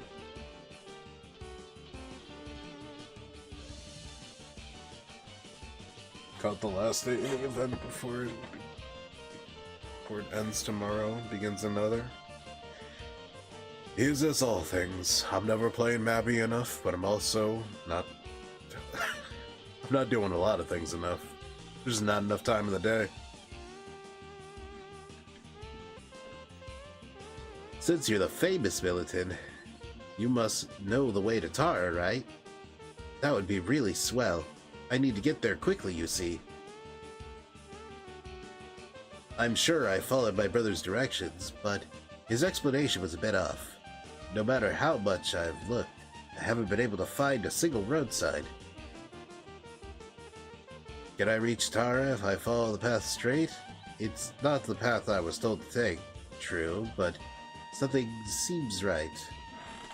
Wait, what do you mean straight? Oh, fuck, I'm not looking at my map right now. Isn't Tara to the west? I think he's wrong.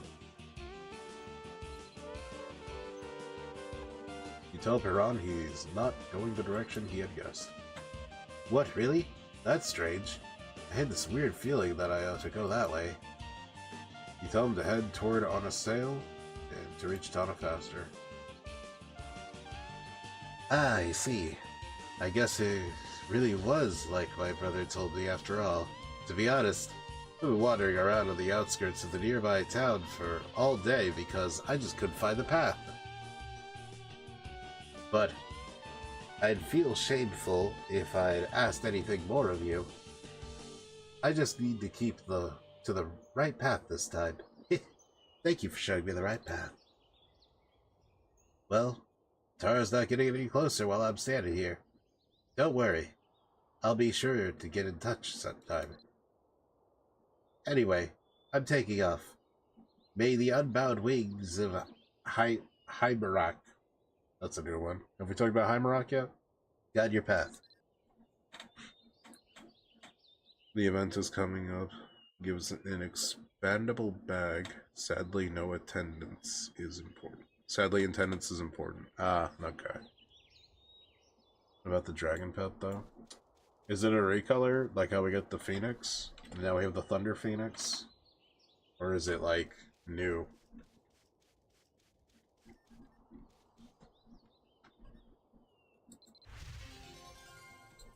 Oh, I gotta kill this family of bears real quick. Something is compelling me.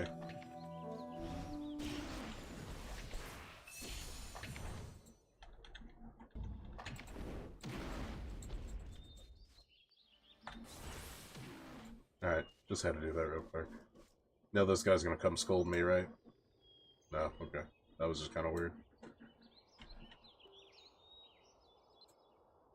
Reskin of the Martial Fire Dragon, that from the last event. Interesting. Interesting that it's the same pet, but different. I don't know how to feel about that.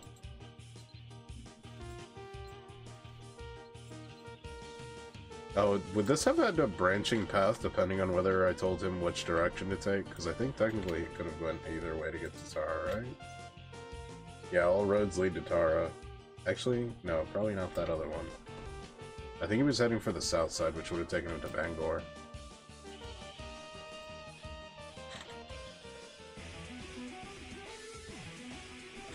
I don't remember if I have a Mirror Dragon. Let me look up what that looks like.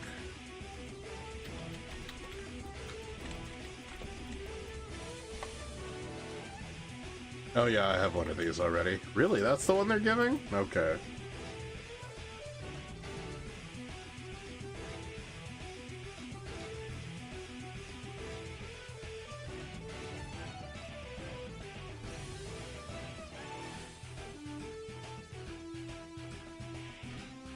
I really like the song here. They don't do enough for this area to have a song that's like this cool.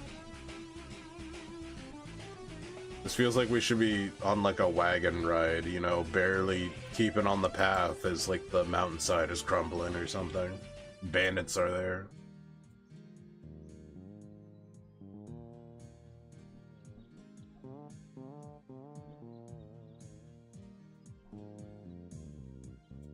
It is what it is. Wait, I went the wrong way. Fairly certain I went the wrong way. I did it. I did go the wrong way, Ossifer.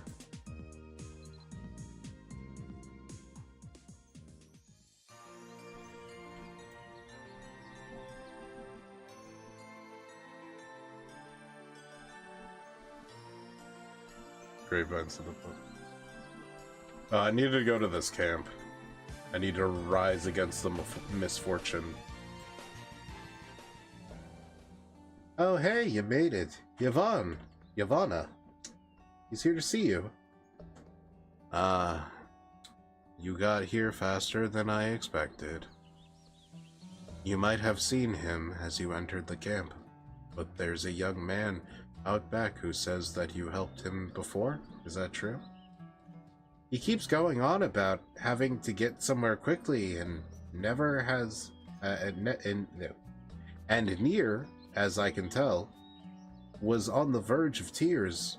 Whatever it is he's doing, it must be something urgent. I swear, it's so annoying to care about other people. His sense of direction seems so terrible, and it almost borders on preternatural. Preternatural. I've never seen that word before. Hold on, we're learning a new word today.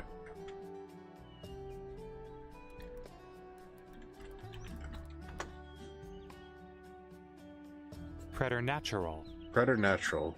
Beyond what is normal or natural. So like supernatural, but not? Anyways. It borders on the preternatural. I'm amazed that he is actually able to find his way here. Yavanna stops for a moment, her brow furrowed. She sighs. Seriously, I don't want to be a stick in... I don't want to stick my nose in others' affairs. But he keeps wandering around the area. I'm not sure how to send him on his way. Yo, what up, creature? The difference between supernatural and preternatural is whether or not God had a hand in it. That's kind of crazy.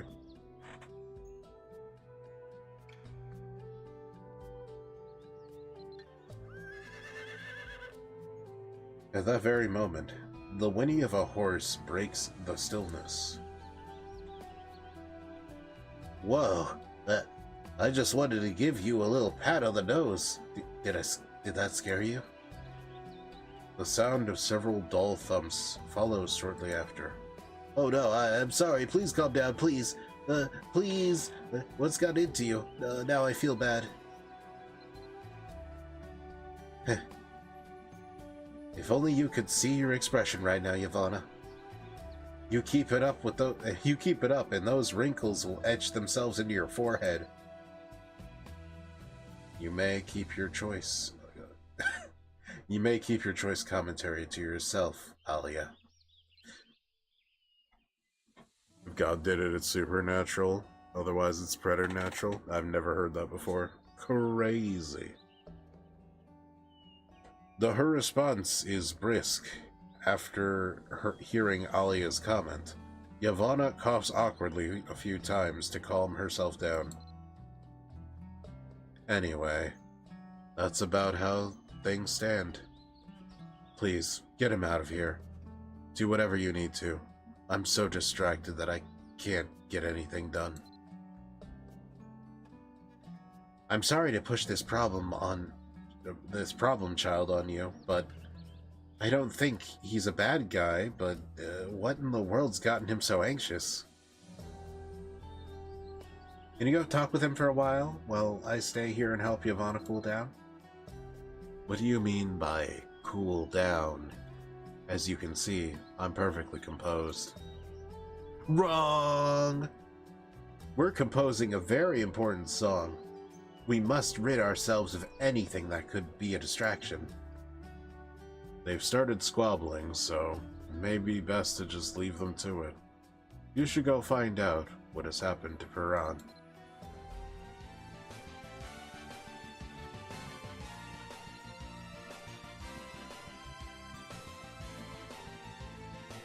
Another definition is something in between super and preternatural. Something possible, so unlikely that it might as well have a necessity of divine intervention. Necessitated under divine intervention. While supernatural is anything only possible if magic exists. Ah, okay. Preternatural is like the atheist version of supernatural. Piran is gazing down at his feet with a sullen look on his face. He notices your approach and raises his head. Hello, I didn't expect our next meeting to be like this. You see, I really did try my best to stick to the path you told me. It's just that along the way a raccoon appeared and it started following me. That weirded me out, so I started running and it kept up until I found myself here. If I knew this would happen, I would have sent one of my brothers to Tara instead of going myself. But that's... no, that wouldn't work. I couldn't just send a child out on the open road. I'm sorry. I have this uncanny tendency to get lost and trip over my own feet, even when there's nothing on the ground. Even my family pokes fun at me all the time. After a brief pause, you see Piran's determination begin to show through his expression. But no matter what, I must get to Tara. My errand is too important to bungle like this. Not for my own sake, but for my precious siblings, friends, and neighbors whose livelihoods are all at stake. I hate to impose on you, but would you be willing to guide me to Tara? Please, I'm begging you. The fates of so many are on the line. Alright, geez, you can count me in. You meet Piran's determined gaze. You meet Piran's determined gaze and nod in assent. Oh, thank you so much. May Hymerak bless you for your kindness. You see, I feel like something foreboding awaits ahead. Not to make a boast of it, but I have something of a knack for sensing trouble. It may be taking all I have to keep my eyes from knocking together, but off we go. Sorry, I think I said eyes when I meant to say D's. We can make our way around this lake, right? Well, you already know how I fare on navigational matters. It would really put my mind at ease if you were to take the lead. And don't worry if it looks like I'm falling behind. I'm a pretty good runner. if I say so myself. So, I should be able to quickly catch up to you, whatever you are.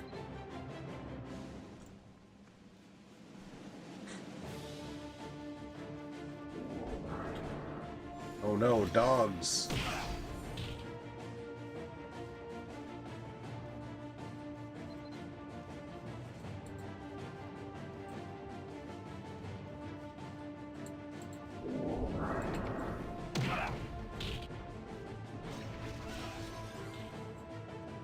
I like how fucking big this sword is for no reason.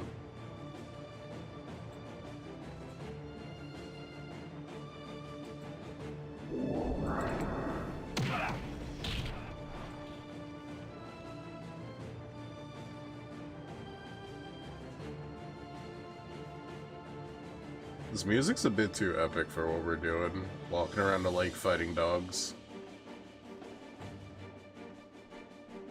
Oh shit, Nessie's back!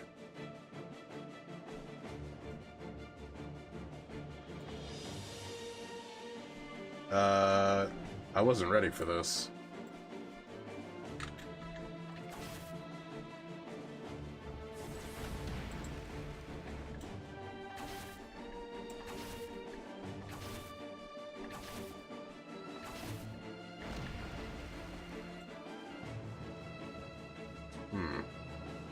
Can I pull Nessie inland? It kinda sucks fighting Nessie all the way out there. I might need to equip a ranged weapon.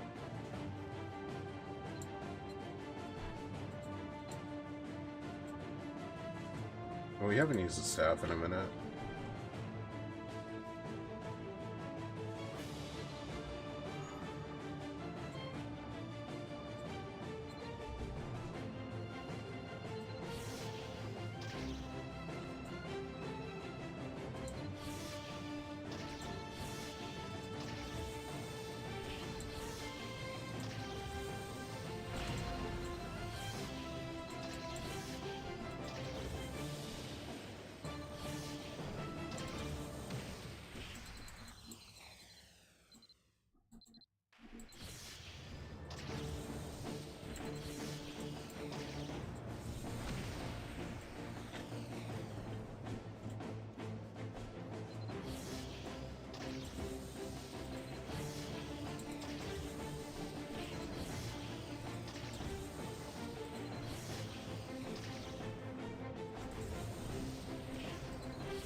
This thing sucks.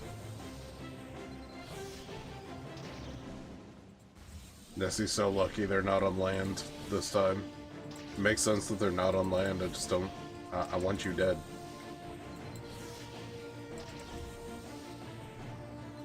It is at this time that I realize I don't have snapcasting. It's time to use my ultimate attack. My Spirit Staff Awakening isn't working?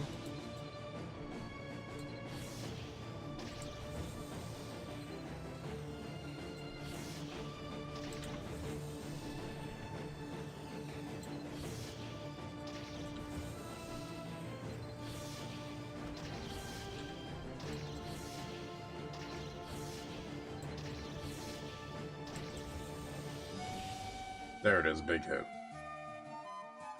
Are you alright?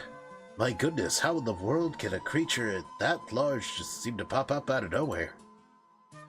You notice every time we're here, Nessie just like shows up? You sure are amazing. I guess all those things that I heard about you must be true. How else could you have just sent that thing packing like it's nothing? Anyway, we better keep moving. I don't want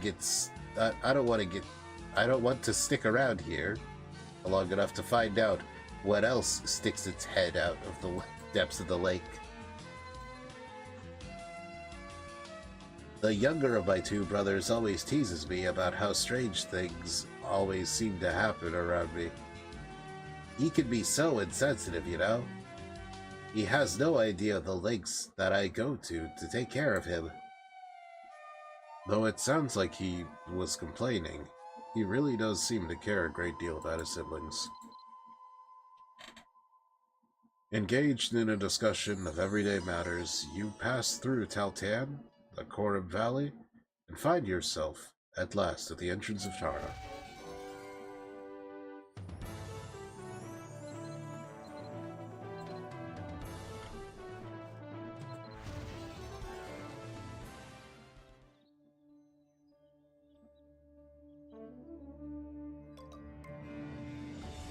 We're here! Oh wait, this is auto-scrolling. I'm sorry, we don't read the auto-scrollers. It'd be me trying to read and then Eminem that shit as fast as possible, and it just never works out. But we're here, we finally made it.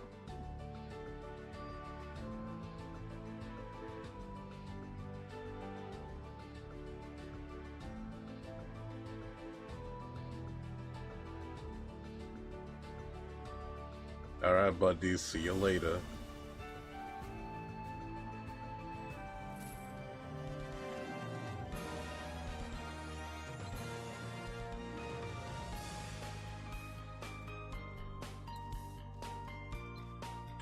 Alright, back to using my big sword.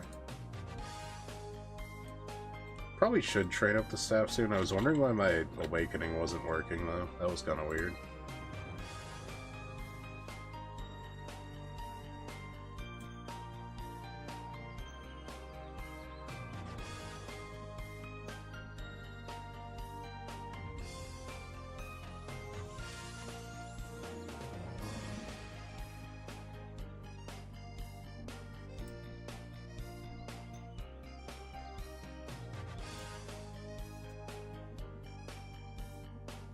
Is this where I'm supposed to be?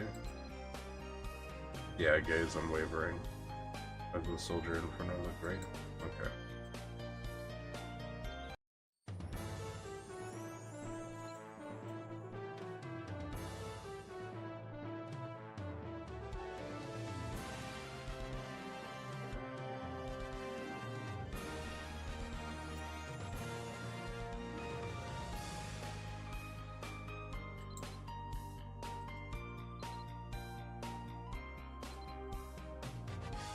Does this just actually take me there? It does not take me there.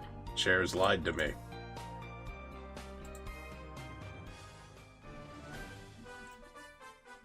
think I need to go up.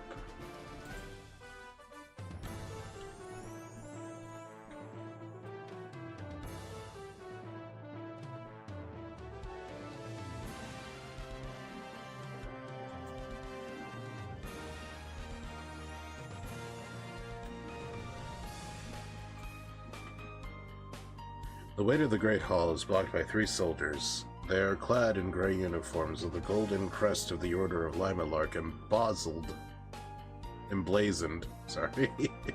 emblazoned onto the chest of their tabards. Halt! You must be the militant, correct? It looks like the information in the Pontiff's Court Chamberlain from the Pontiff's Court Chamberlain was accurate. A little later, and we might have missed you. You must be on your way to meet with Her Highness, then, yes? Yeah?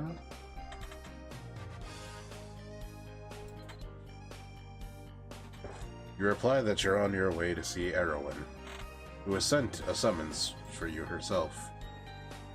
You feel their gaze turn cold after you giving her their answer. I see.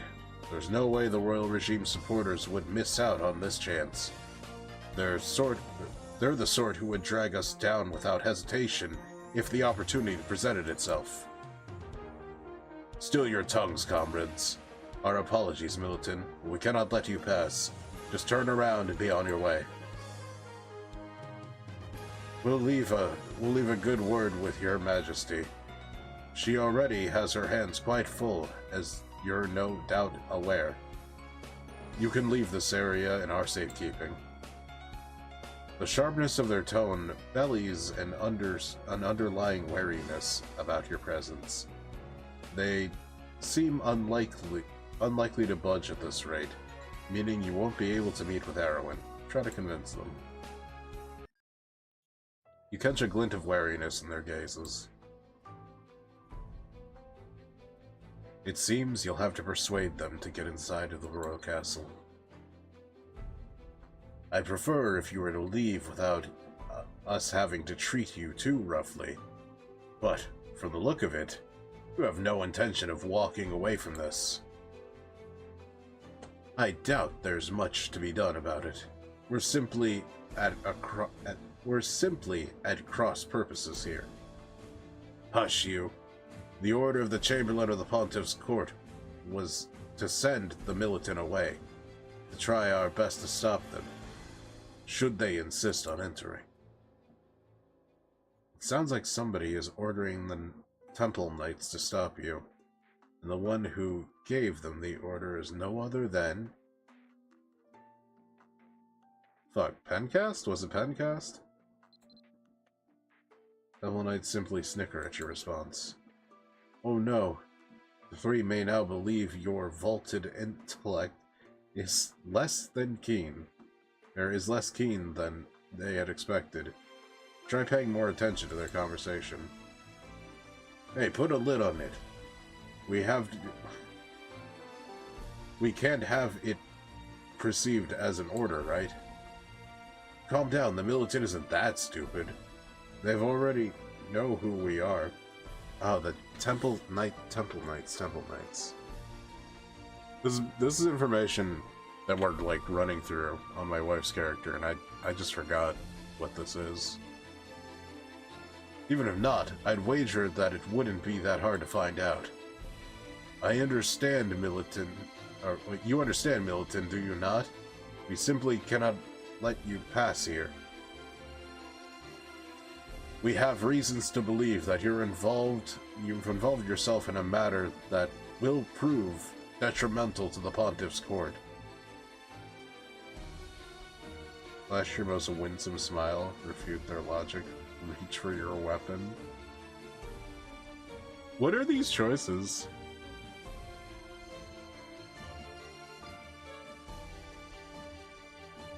What does refute with logic mean?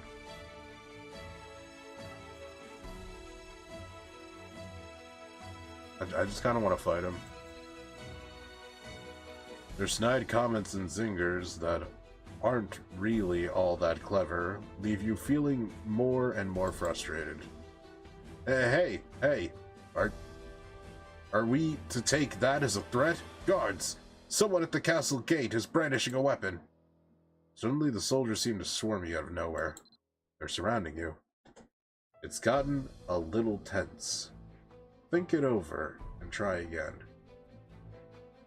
Refute with logic? Looks like that wasn't the correct answer. Listen to the story. What the fuck is this?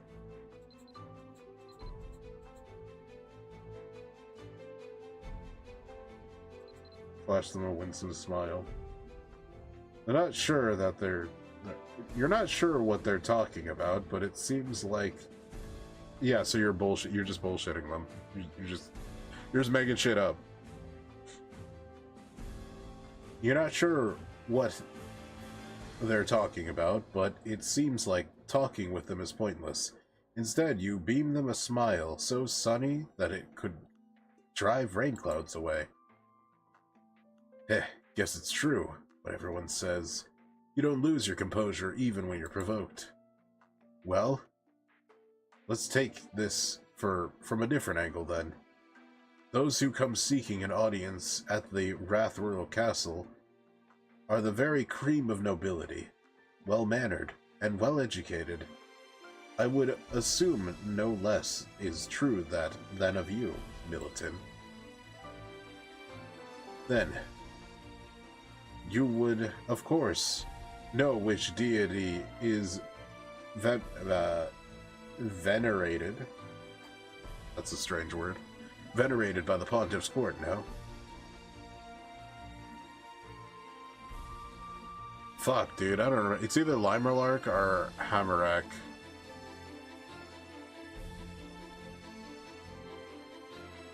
Fuck. I'm gonna pull up the wiki, because this is just This is such a nothing mission.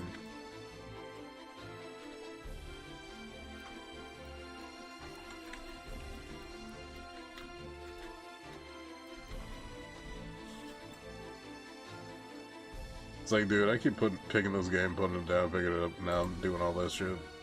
Hold on 1 second.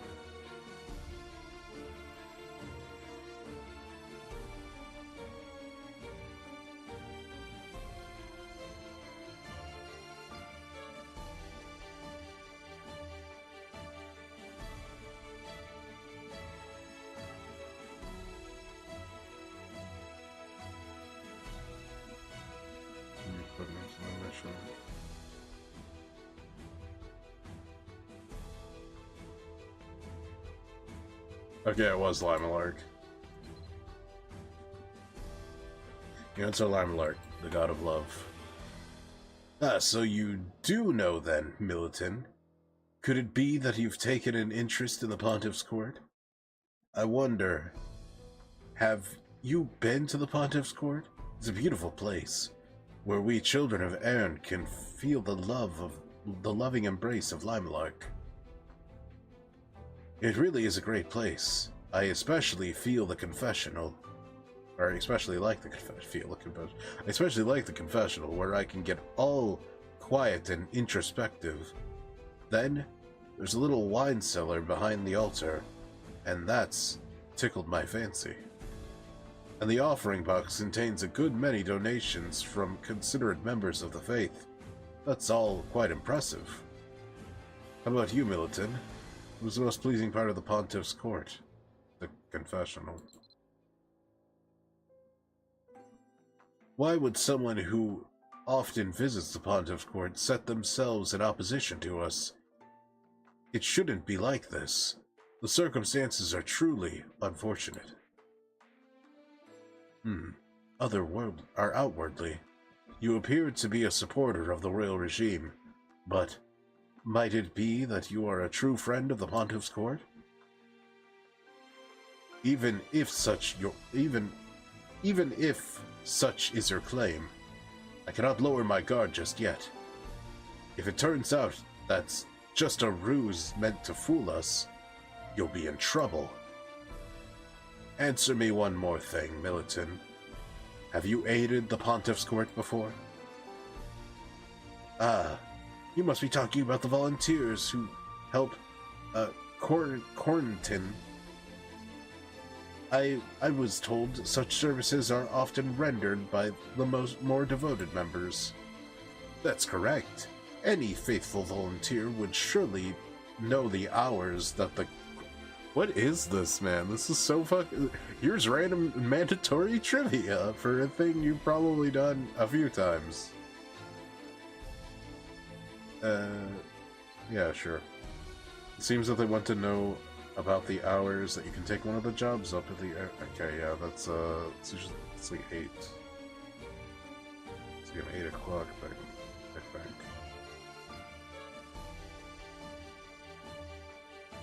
Like, church is like an 8 to 8 ordeal. The Temple Knights soldiers seem to be a bit puzzled by your answer. Wait a minute. Are you truly one of us? How else would the militant possess such a detailed knowledge about the particulars of the Pontiff's Court? I must say, this is unexpected.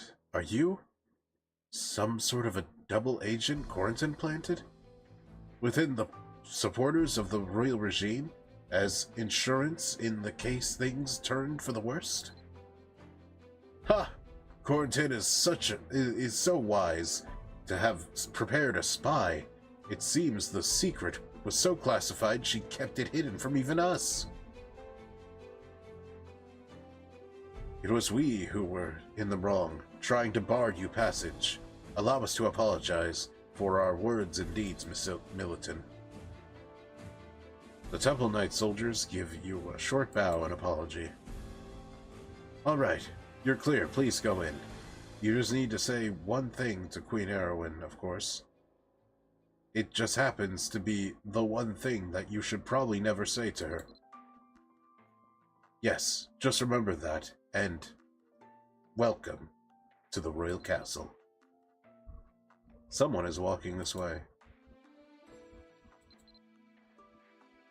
You're late. I thought perhaps something had happened to you. You three, have you no sense of property? Wait, propriety? Have you no sense of propriety?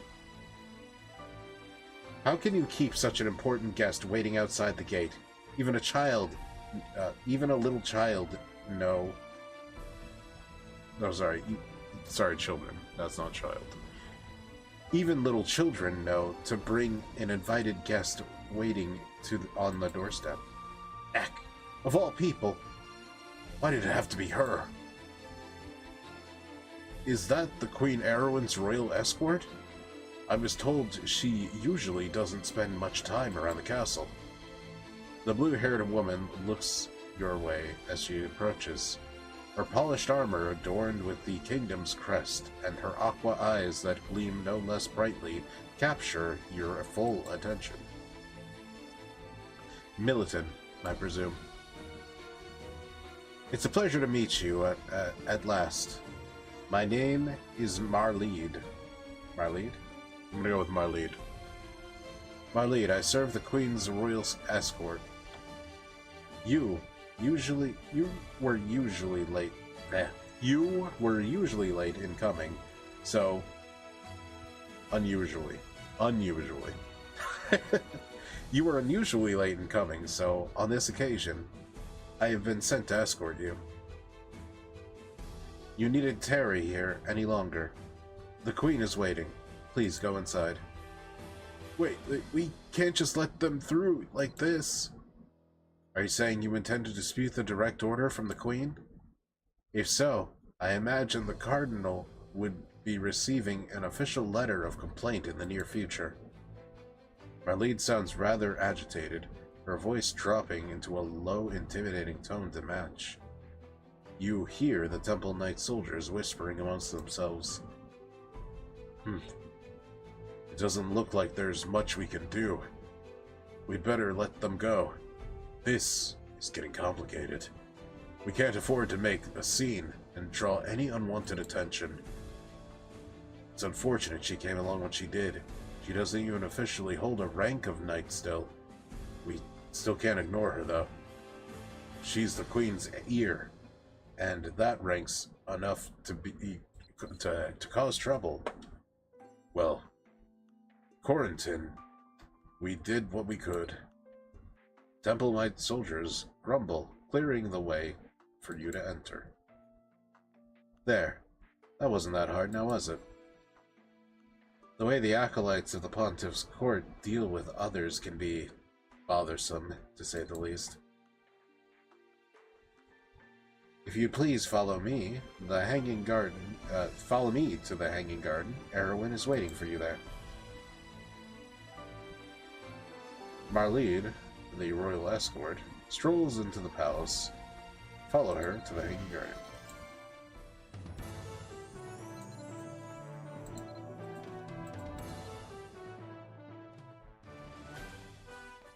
Alright, there it is.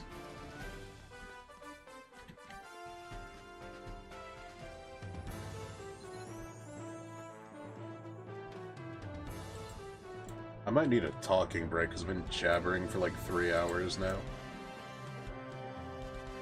We haven't really even done anything gameplay related. There hasn't been a single fight. Well, there has, but they're like nothings. Might do a dungeon run as a treat. I'm glad to see you finally came, but then, you always do. I have a question for you, and a favor I wish to ask of you. I also called you here to issue a formal request of you in my capacity as the ruler of the Kingdom of Elec. Her eyes and her bracing posture clue you in on how serious the matter must be.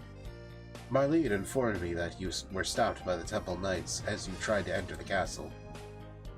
Nothing out of the ordinary. Their intentions were flagrantly obvious, of course.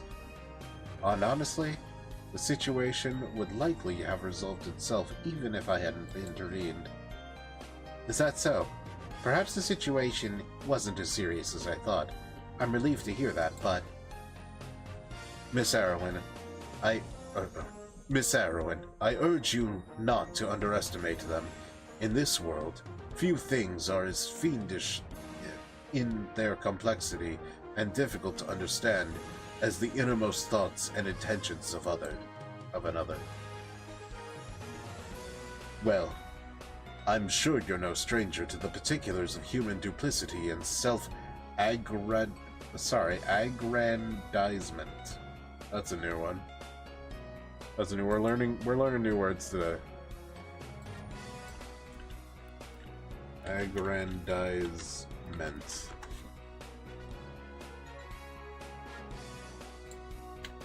Definition.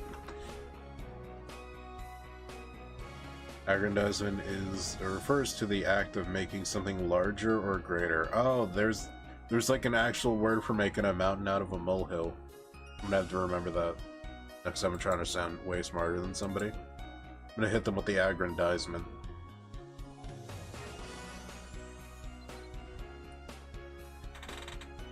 Leywin, you overstep your bounds. You ought to watch your tongue in the presence of Her Majesty. It's fine, Marlene. Marlene, sorry, Marlene. Marlene. You know I keep Leywin in close confidence because of his unvarnished analysis of people and situations. I'm ever in the middle of trustworthy people willing to give me their honest opinions on all manner of topics. I have no shortage of servants and retainers who propose to defend me, but I require insight and good counsel to chart the right path for this kingdom to take. As you watch her speak, the bright purple eyes land squarely on you. You feel a commanding maturity that you've never felt from her before. To lead, I require both wisdom and strength. My people should feel unafraid to offer their advice, but also respect the decisions that I make. The reason I called you here is related to that very issue. You may already be aware, but there are those within the castle who doggedly oppose my opinions, regardless of the stance I take. These obstructionists refuse to even seek a middle ground with me, no matter what I say. I suspect they're worried about losing their present level of status and influence within the royal court. You probably have some idea, having just witnessed it yourself.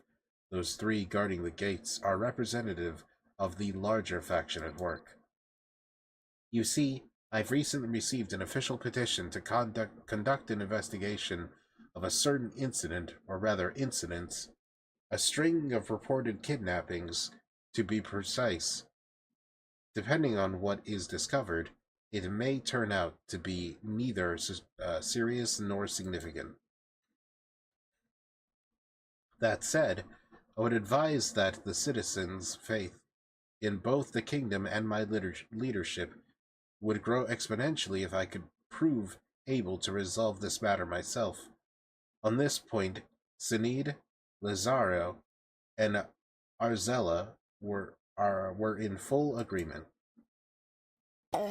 Hey, yo. But either way, there are certain voices who are against me leading the charge and exercising direct oversight of the investigation. Frankly, nothing would please me more than to set aside this inane jockeying for power within the castle's court and focus on aiding those who had been abducted. Heh. Spoken like a true regent. Spoken like a true regent, Miss Arrowin. If only the other aristocrats were as clear of vision. Militant, have you heard anything of this rampant string of kidnappings that seems to be taking place across Erin? At first, I thought it would be a simple string of missing persons cases, However, gathering preliminary information about the victims, it turns out that all those who were targeted possessed one conspicuous factor in common. Hamarak. Are you familiar with Hamarak? No? It's the sun. No, that's Palala? No, refresh my memory. You know you've heard the name before, but you don't remember the details on whoever that is, and you shake your head. Strange. I heard that you were well acquainted with the hierarchy of the errant gods and goddesses. To provide a brief summary, the three sent to Aerin, having inherited the fire of Anton Semeni's will, were Limelark, god of love, Hymerarch, the god of freedom, and Jamid... I don't even remember even seeing that one. Jamidarch. Jamidarch. There it is. Jamidarch. Got it. Nailed it. Got a piece. The Order of Limelark is by far the most prominent in the Ulad region, with the orders to venerate the other two gods composing a far smaller minority of believers. It's basic knowledge that the majority of those affiliated with the Pontiff's court are devout to the Order of Limelark. Just so. Now the reason why I bring up Hymerarch is because, as I mentioned, all of those who had been reported missing are followers of that order. Though they may number fewer worshippers than of Limelark, aiding the Order of Hymerarch in their hour of need would seem a prime opportunity to secure the support of the royal regime. It would also be an excellent maneuver to keep the Pontiff's court in check, while fostering a positive view of the kingdom among the populace. And with one decisive move, Arwen could build and bolster her base of support, the better with which to act in an increasing degree of independence in the future. Erwin clears her throat, as though to steady her voice and give one moment more to compose her thoughts. If the Militan, the hero whose deeds have granted renown across Aerin, were to be a part of the investigation, I could scarcely ask for more. Do you remember what you said before? I told you I would become someone worthy of the people's trust, and a better ruler? She seems reluctant as she recalls her words, but her eyes are filled with resolve.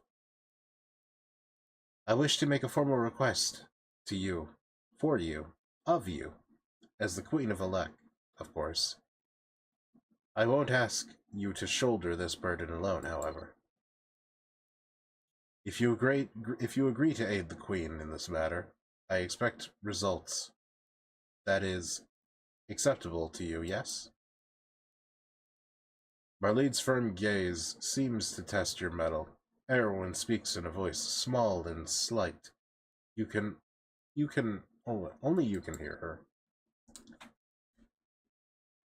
In order to keep the promise I made to you, and to better my rule for the sake of this kingdom and its people, I promised myself that I would give you my utmost, no matter the size of the task before me.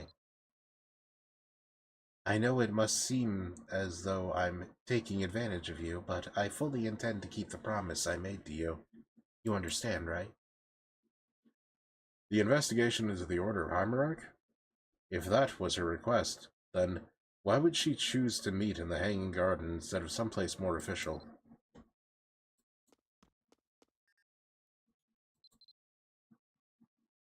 By the by, Erwin, since you've gone through all the effort of getting the militant involved, don't you think a formal introductions are in order? Ah, I was so preoccupied it completely slipped my mind. Allow me to introduce Leowin and Marlede. The pleasure is mine, I can assure you. It's wonderful to finally put a face to the name behind so many of the daring exploits. You lock eyes with Leowin for a split second, but it's impossible to guess what he might be playing at behind that mischievous smile. Still, I never expected I might meet the militant in so formal a setting, haha. But come now, we wouldn't want our friend to feel uncomfortable. Now, tell me, was your encounter at the at your encounter at the castle gates your first meeting with Marlede? Oh, how silly of me. I've been so preoccupied on matters with the expeditionary force that I completely skimmed over the circumstances of your late arrival. My apologies. You met Marlede when I sent her to fetch you. She serves as my personal escort. I have on many occasions entrusted her with my safety. In fact, she is one of the finest sharpshooters to be found anywhere in the kingdom. Your Majesty exaggerates. I'm simply glad my skills are of use to you. A slight but unmistakable blush warms Marlede's face. It is obvious that she and the Queen share a strong bond, built on mutual trust. These bitches gay. Good for them. And this silver-tongued scion is Leowin fuck that name. Sinsalak, eldest son of the distinguished Sinsalak family. His demeanor may be a bit aloof at times, but he's a trusted retainer who's always provided insightful advice, and I'm deliberating important discussions. When I'm deliberating important discussions, that is what it said. I need to trust myself more, or less, I can't tell. Do I truly provide such a cold company? You wound me, Your Majesty. I merely am doing what I'm able to do to help. You make wise decisions out of the boundless goodness of your heart. I'm willing, however, to take silver-tongued as a compliment. Tisk tisk. Miss Marlede, such incredulity in your gaze. Turn that pouty frown upside down, for Miss Erwin's sake. Ha! As you can see, he and Marlede are sometimes at odds in personality, but I can trust both of them with my innermost thoughts. Your Majesty, I think that will suffice for introductions. The sooner we move to investigate the events surrounding the Order of Heimerarch, the better. Indeed.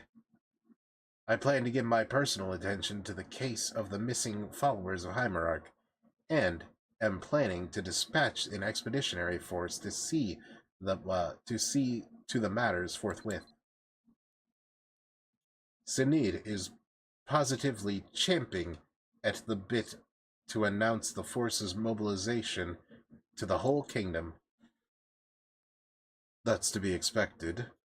Considering its objective, the kingdom is extending direct aid to the Order of Heimerarch, a minority group that seems to exist on the periphery of the mainstream of society. I can think of few stronger ways to send a message loud and clear that the kingdom is invested in the concerns of its people. True. But as your Highness mentioned earlier, there's a particular faction that stands opposed to you at every turn, regardless of the issue at hand. As things stand, I have my doubts that we could deploy an expeditionary force without blowback from them. Before we make an official proclamation, we need to take measures to ward off any anticipated interference. Unless we provide sufficient deterrent, the forces of the Pontiff's court will continue to hinder us at every turn. I have considered a number of options since I've received this request, but none of them have been especially good.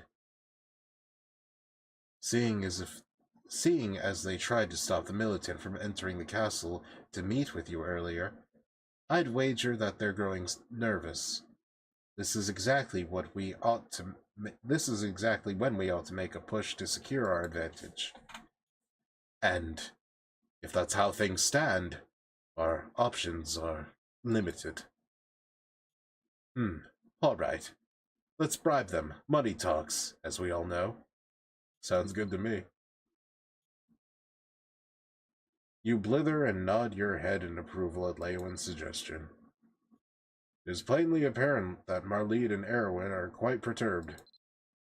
Are you serious? It's one thing for Leowin to say that, but it beggars belief that the militant would agree with him. It seems our friend has quite a It seemed our friend here has already divined my intentions. What a happy coincidence! We've only just met, and we're thinking on the same page. Leowin grins, tousing his wavy hair. Miss Erwin, Miss Marlede, you've surely not forgotten that even in my advisory capacity, I do stop somewhere short of a wholehearted advocacy for the royal regime. Yes, I'm well aware of that. That is partially why I consult with you as an advisor. You provide a point of view that is usually neutral and intelligent. That is not so common a thing to do for that is not so common a thing to find as one might hope. Wait, Leowin, are you suggesting? I see. So you think that it would be prudent to pursue that course of action? I admit, it's a gamble worthy of the house Sinsalak. I can only hope that I never have to face you as my enemy. What you're getting at is that the Queen ought to preemptively reach out to you and other moderate nobles, as well as the intractable members of the Pontiff's court. A gold star for you, Miss Marlede. Remember what I said earlier? Few things are as difficult to understand as the innermost thoughts and intentions of another. A large part of the reason for that is because thoughts and emotions constantly fluctuate. In other words, there's a comma there. Thoughts and emotions constantly fluctuate. In other words, setting aside zealots and other hardliners, most people don't possess strong opinions on a majority of issues, and it can be swayed with fairly trivial amounts of effort. Personally, I despise such gormless is a real word? I thought that was a meme. To be without gorm. I despise such gormless, suggestible simpletons, but that mental malleability is the very quality which we lean on to resolve this problem. Then we should convince the aristocrats ahead of time, before an announcement in my intention to deploy the expeditionary force? Yes. If all goes well, we should be able to dispatch the expeditionary force with little to no resistance. I believe the core of Leowin's plan is to plant in the minds of the nobility the belief that this will hold some benefit for them, or, if they prove intractable, to make it worth their while and remain silent on the matter. In other words, I can't be the one thing, or it can't be the one doing the convincing then, eh? Correct. You must be perceived as being removed from the debate. There's also your authority as a monarch to consider. At its most effective, manipulation achieves the ends you desire without having to sully your own hands. Lewin stares at you, the glimmer in his eyes dancing in the sunlight through a crystal. Before you know it, Marlede is standing right beside you. Your Majesty, please leave this task to me, Lewin and the militant. You are the kingdom's symbol of authority. At the banquet, you may only stand before the people and confidently share the exact same plan you had in mind from the beginning. Before then, we will convince a sufficient number of aristocrats to join in support of the idea, so that the expeditionary force can be dispatched to investigate this matter without an issue.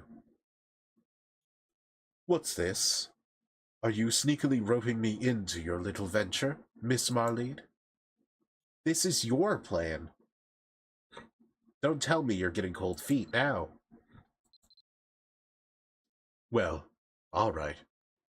Since we have our new friend, the militant, here with us, I suppose there's some enjoyment to be had from it. Very well then. I leave this matter in your capable hands, Marlede and Lewin, and yours as well. Understood, Your Highness. We won't let you down. Good, good. Well then, we ought to be on our way as well. There's much we need to accomplish in such a short time to do it. Lewin flashes his broad smile once more, slowly withdrawing toward the great hall with Marlede. You should follow them. Holy shit, I've been talking for so long. I need to go hit things for a while. I've been talking for so long, man. Oh man, as much as I want to get to techniques, my jaw hurts from jabbering. Let's just jam out. I have mail? Why do I have mail? Let's go back to Dunbarton real quick.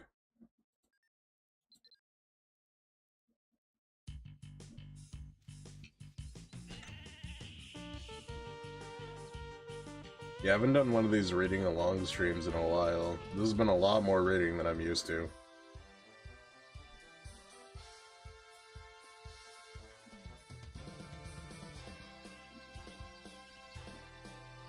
Huh.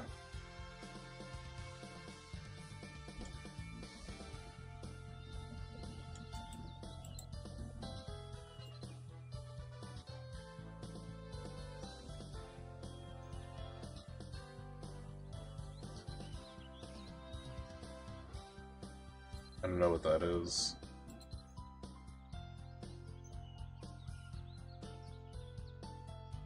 Combination VIP membership. A box of 100 smoldering threads.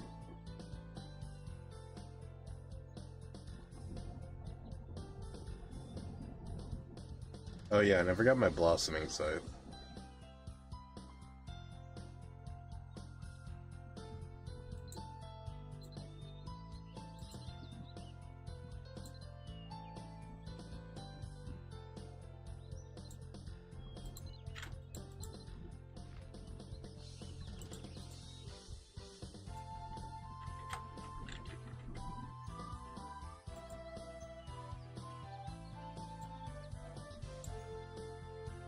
Oh, it's expired already? Well...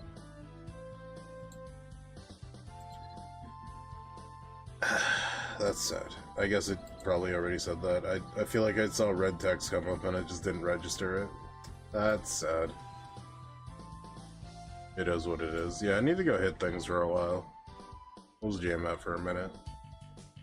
Been reading a lot.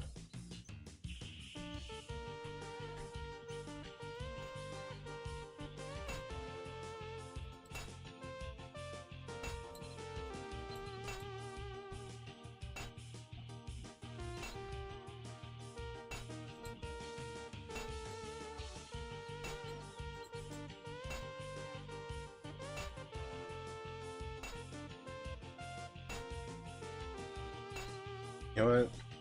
Can we get an LB hard mode advance?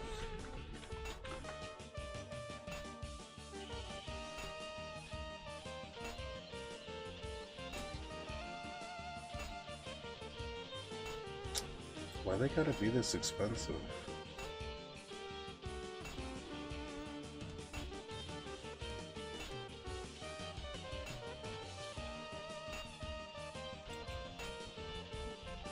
That's lame. Not strong enough to run a veteran by myself, so it's kind of a bummer. Just do an LB hard or an LB advance. Why not?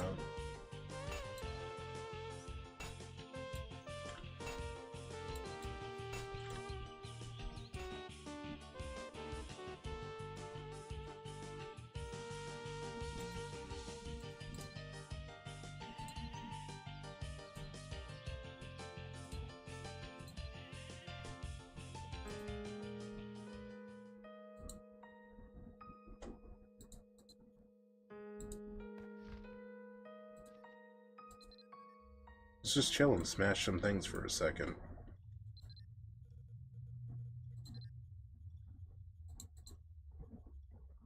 Probably wrap this up pretty soon.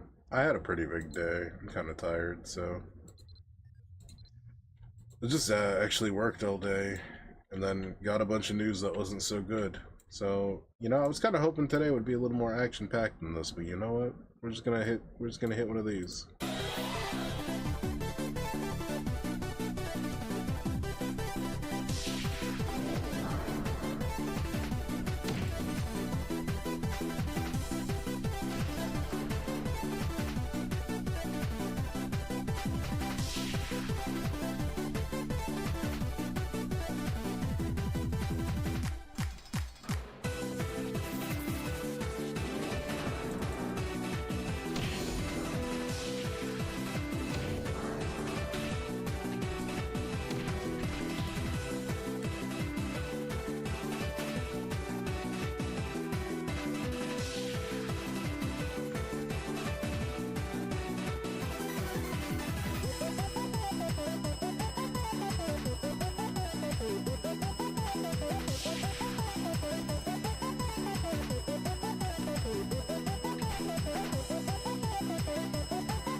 So rusty at playing my character.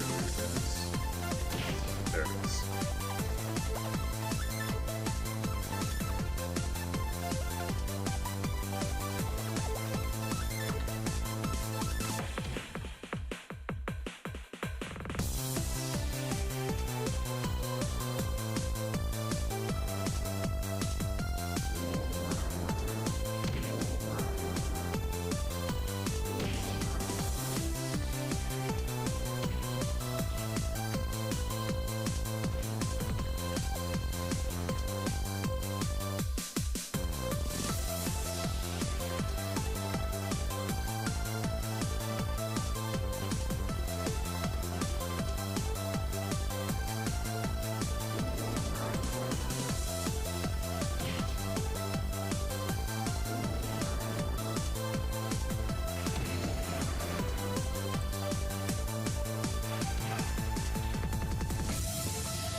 Am I missing a key? I am missing a key.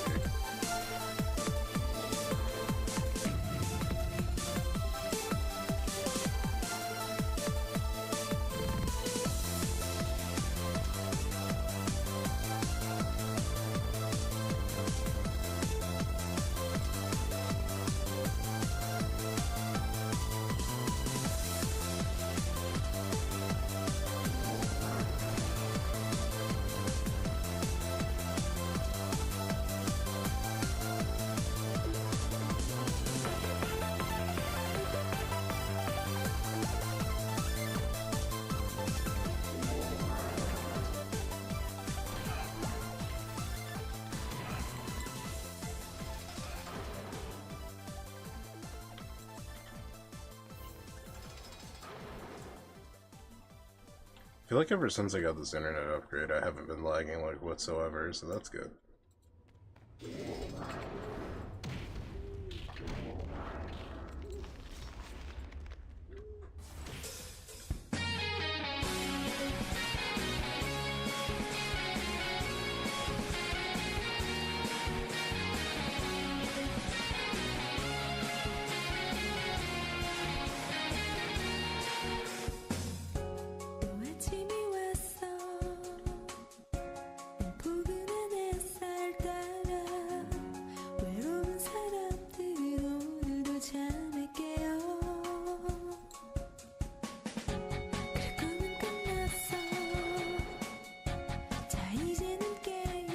It's like I'm in my own anime opening.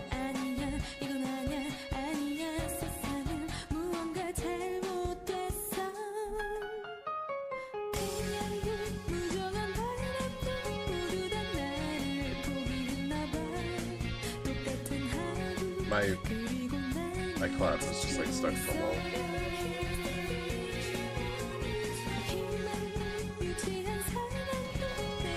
Oh, killed her in one hit.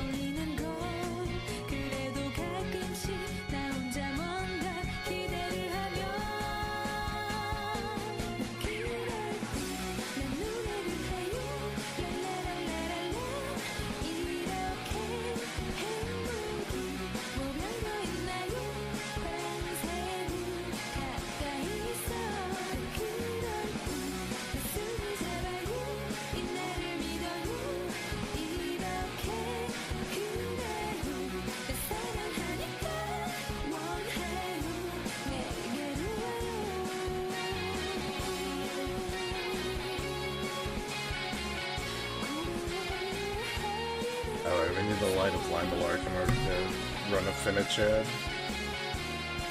I think I have an Abyss Coil.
How am I too far to mount my...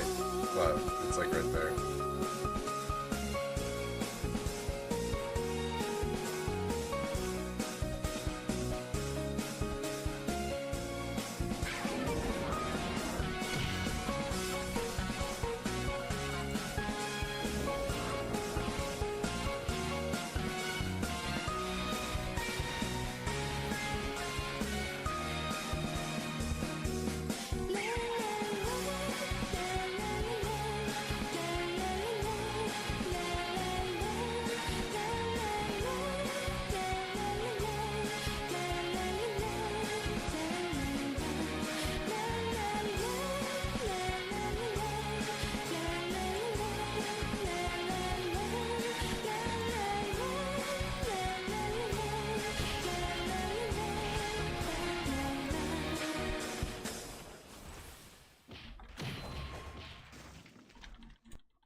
crap.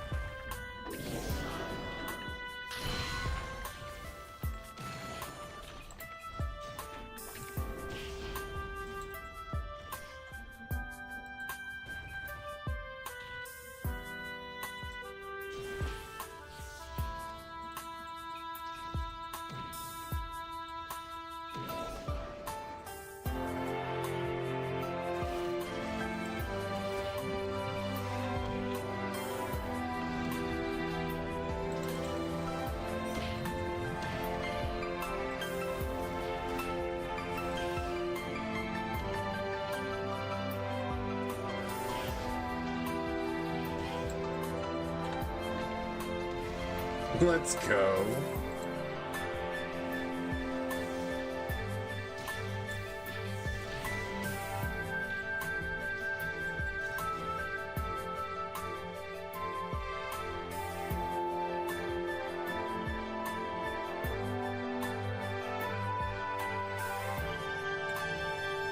I don't think I needed that torture crystal.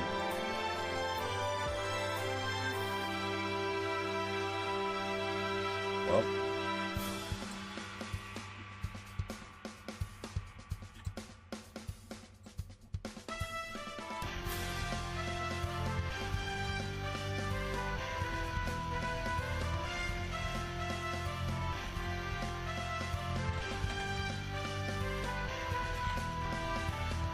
Let's see. Yeah, I needed a break from talking. It's been 3 hours, and it's just like, when are we gonna get to the next fight?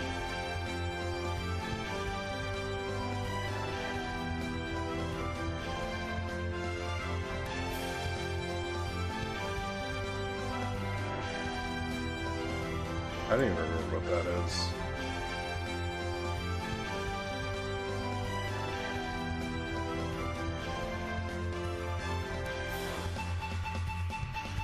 I don't think we're still strong enough yet. You know, we'll throw in one of these. I haven't done one of these in a minute.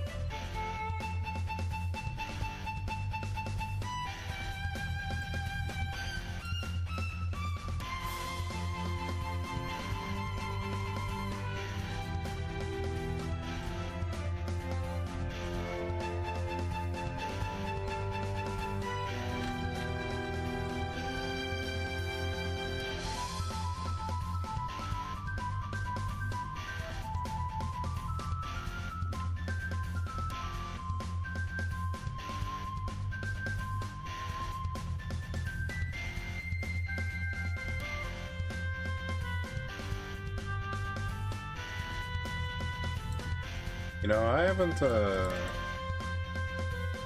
checked, but I think I can do the martial arts tournament by myself, considering how much stronger I am now.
Killing it.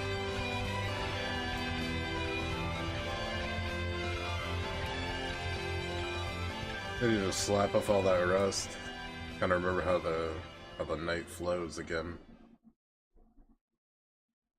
Are we out of tunes?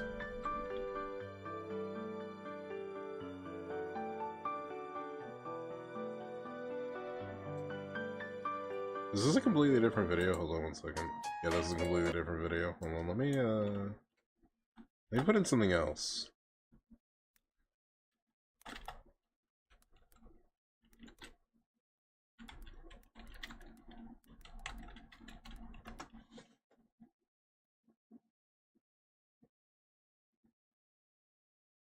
You know, I was hoping for like a compilation of like good like RPG battle songs, but nobody's just like made that. I don't know, let's click on this. You know, this'll work.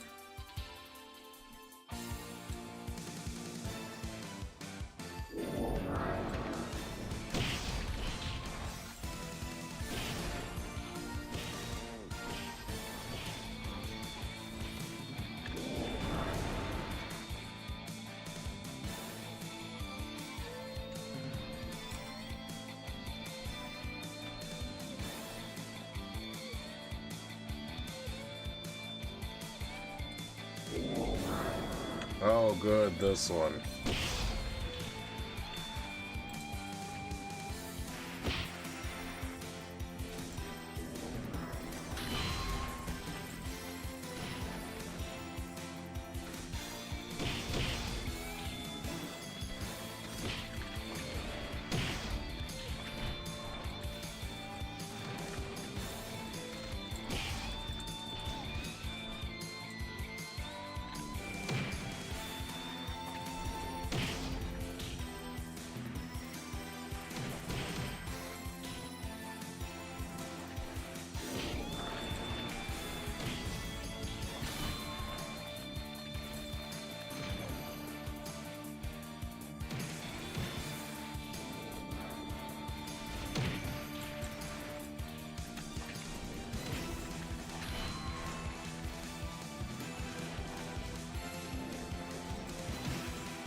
Really get them close together.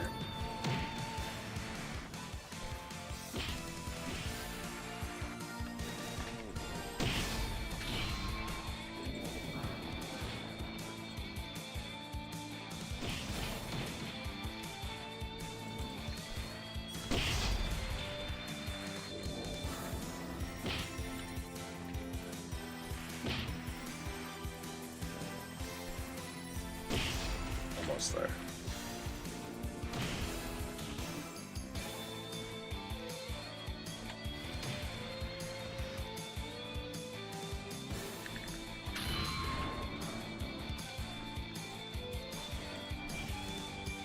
Alright, pretty close.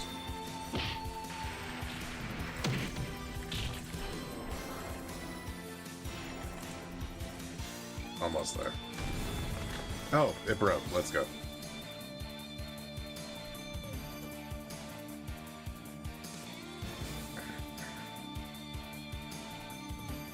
I'm so rusty at this.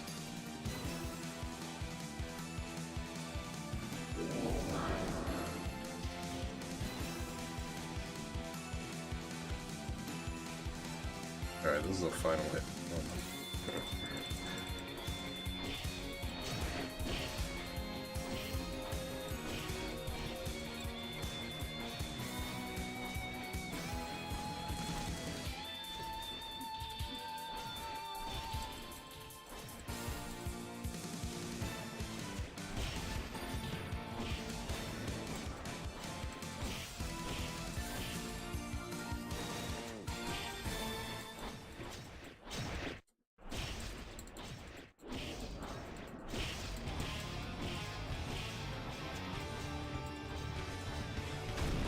Let's go.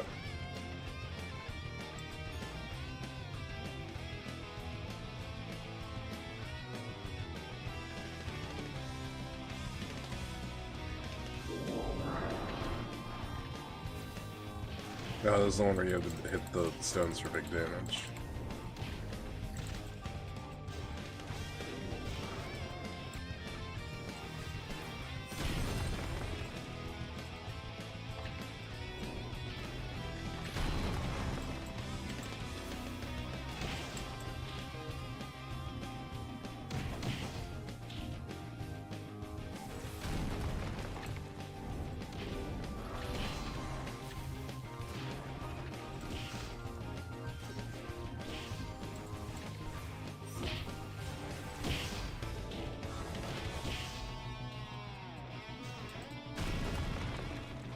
Get up. Wake up.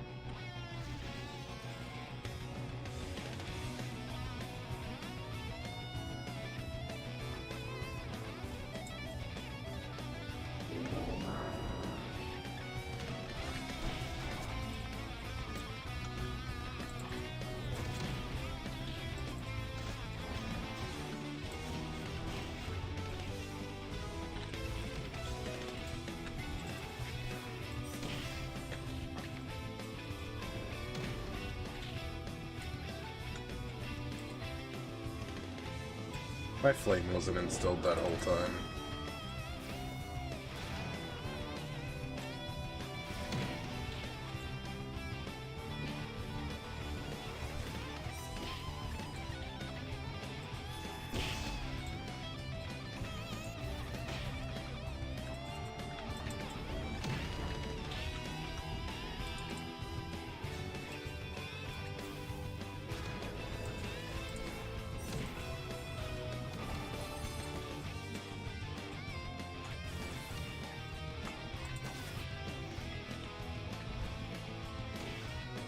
Wow. Dickhead.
The suck.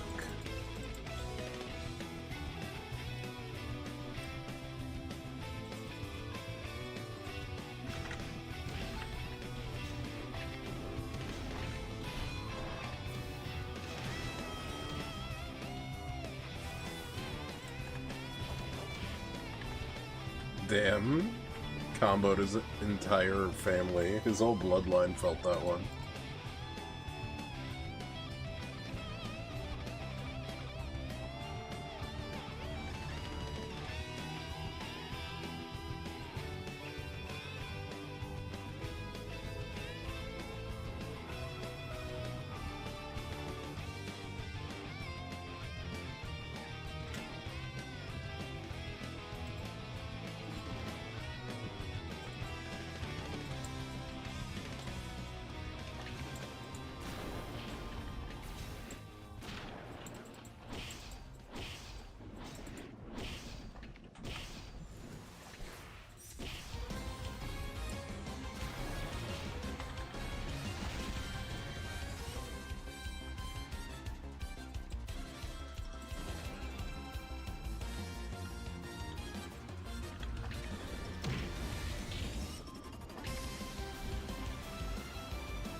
Time to read your fortune, idiot.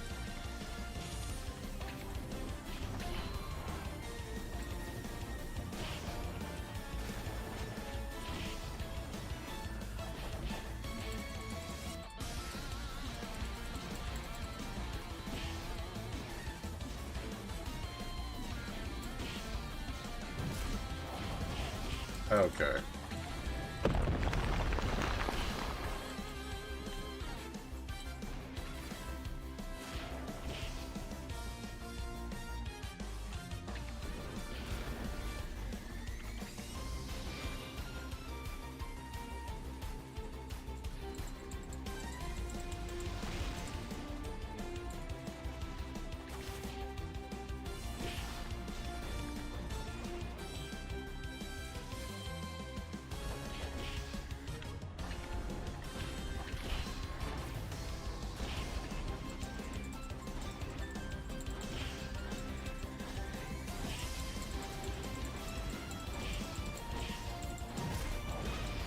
Oh boy.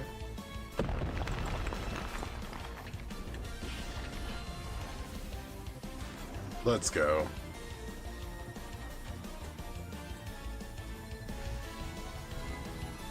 That feels like they gave him excessive amount of experience.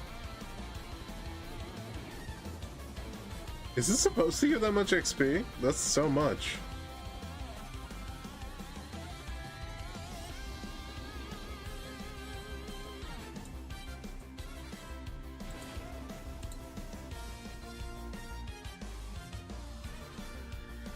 I feel like maybe we finish with a finish head. I've just been jawing off too much. I actually just wanted to play the game.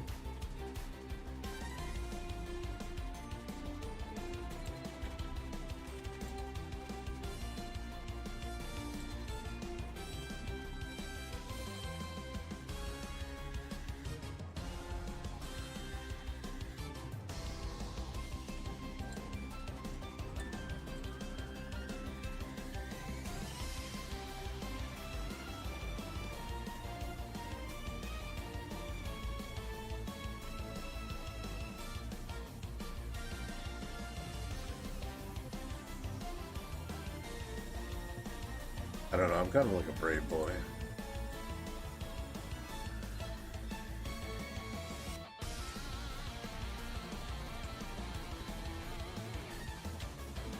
Alright, he's dead.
Let's go, Lammy.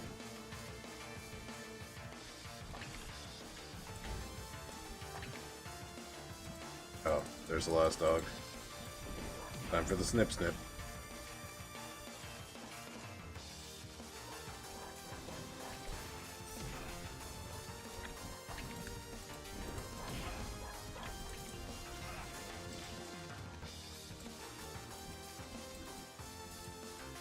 I like how the little sheep is chasing the dog out.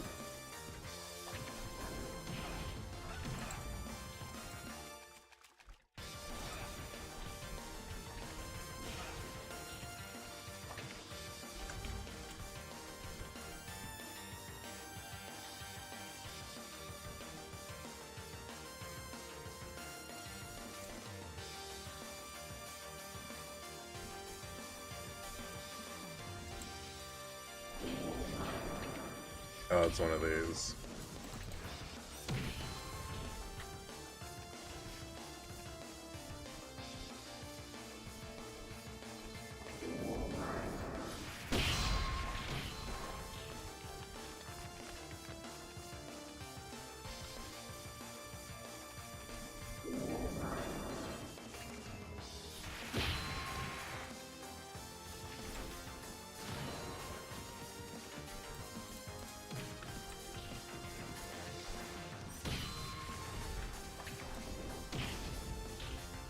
Oh, yeah, I should still lightning.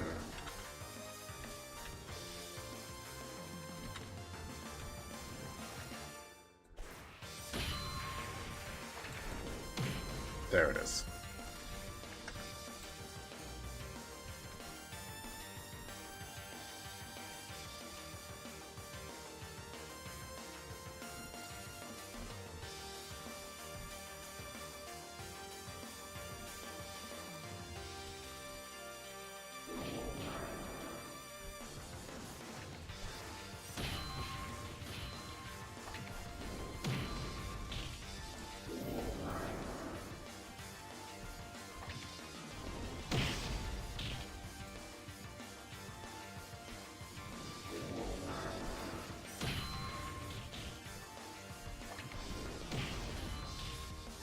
That didn't count?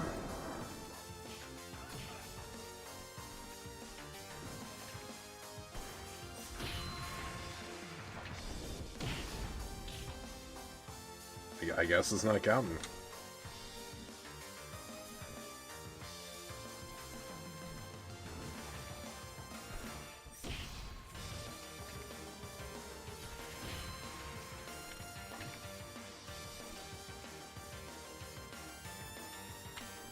You can do it. You can take a step forward.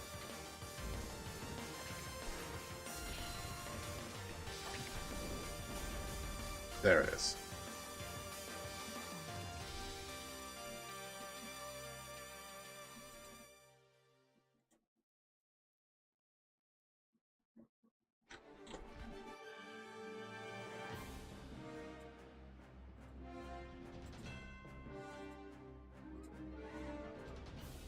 I have 2 of these tailoring kits.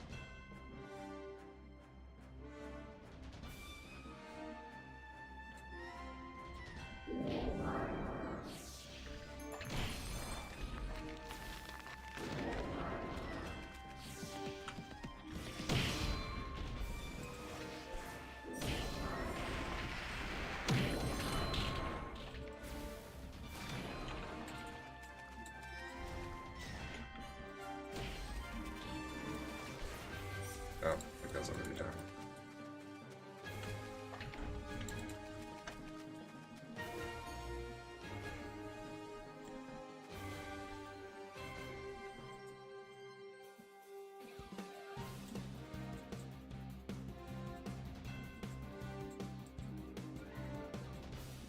Time for everybody's favorite part, and by that I mean I don't know anybody who likes this part.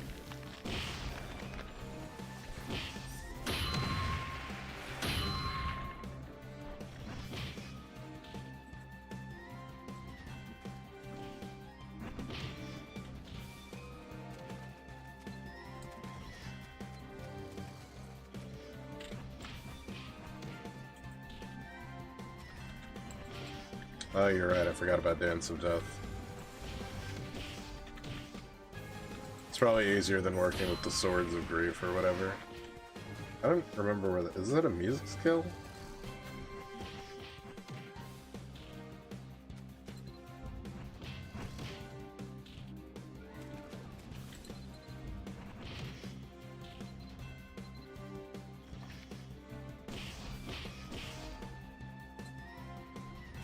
Oh god, the cooldown is egregious. Rank D, it's true. Welcome in. Rory?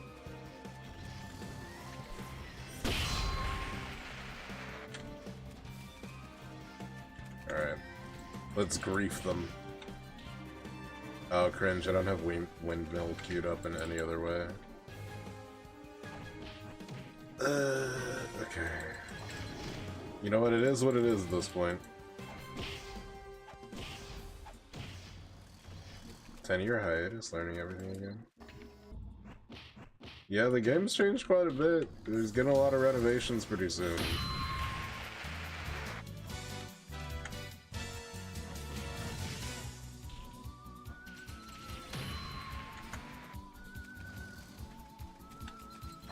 You hate to do this right into a defend, but you know what? You gotta do what you gotta do. These guys need to learn some die.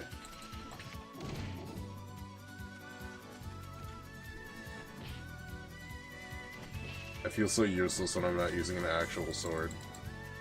I hate that this thing looks like a sword and doesn't count as a sword. Not like a real sword.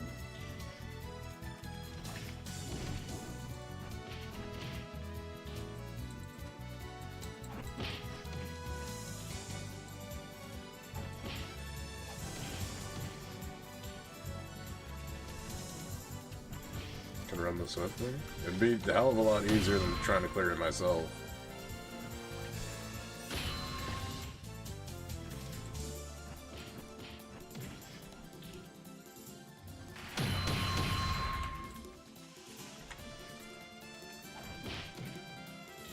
I forget how this is supposed. Oh wait, I think the color matters or something.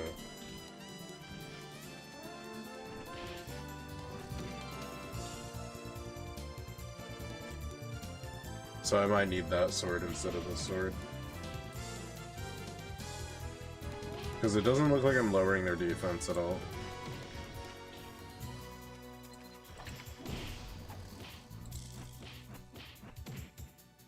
At least I think that's how that works.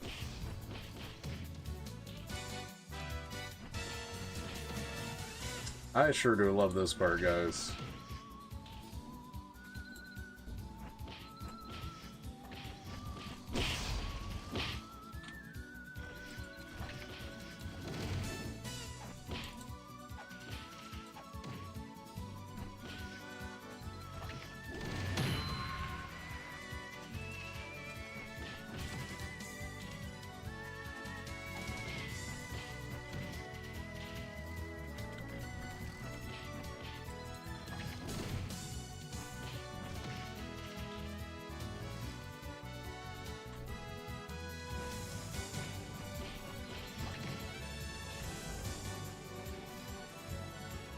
I feel like there's got to be an easier way to do this, right? This part sucks.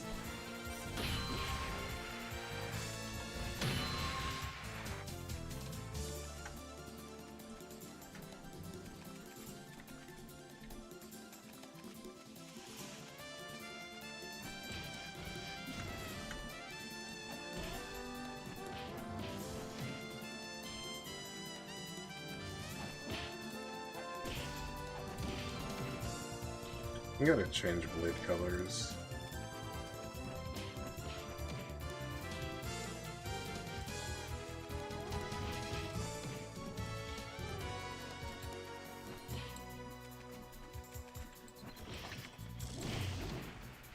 There it is, I had to change blade colors.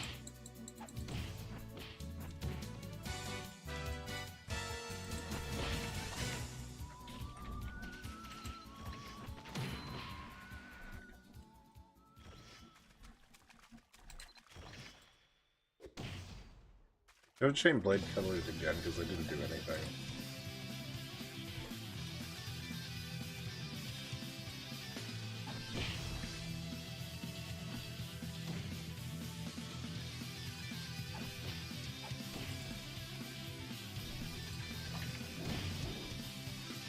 This doesn't feel like it's hitting for much either.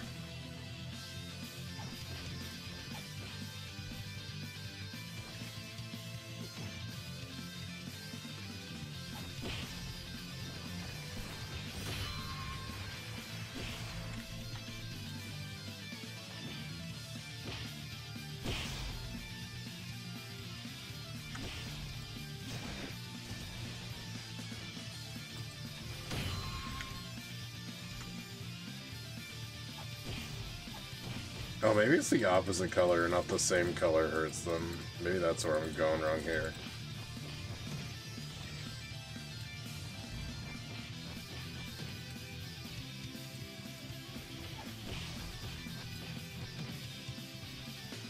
You hate that. This is like DMC Devil May Cry.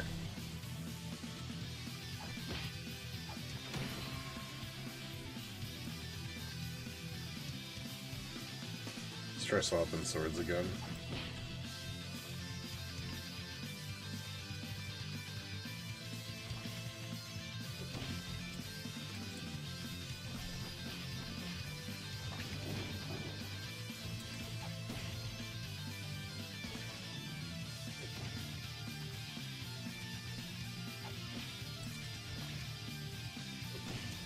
I'll just change over to this.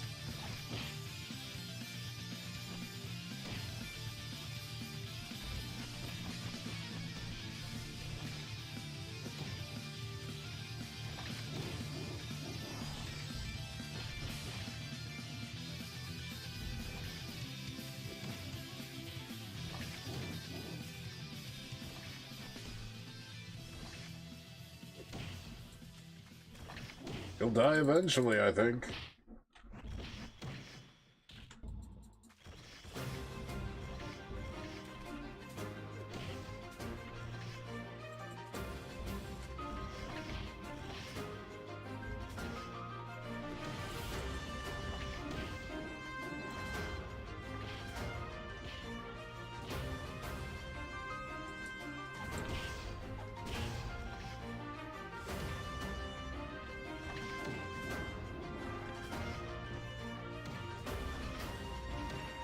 There, finally. God damn. Okay.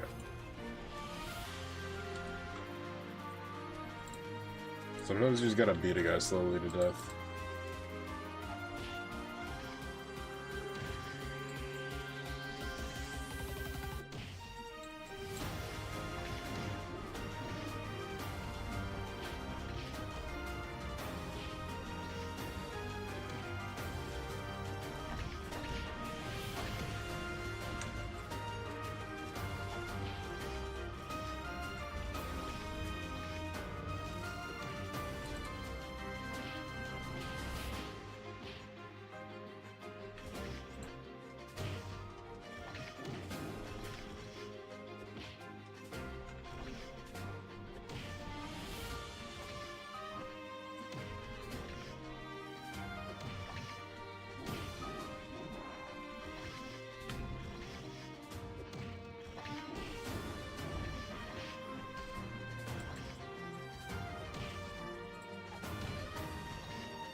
Come on.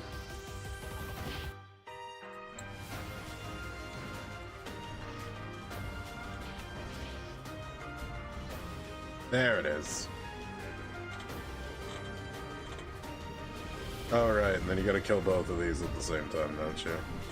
Oh, there's 3 of them now. There's three of them now.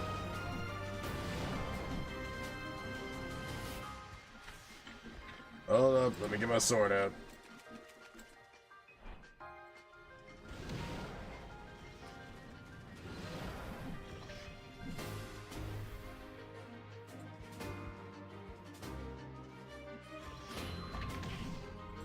How?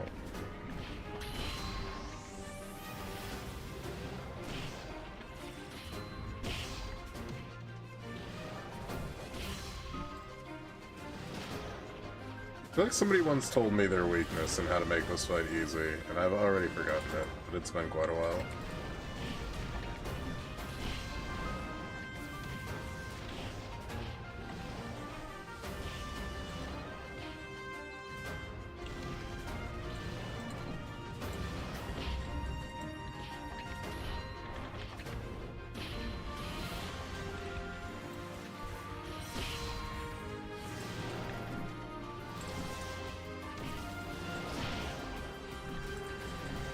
Oh wait, gotta get the other guy.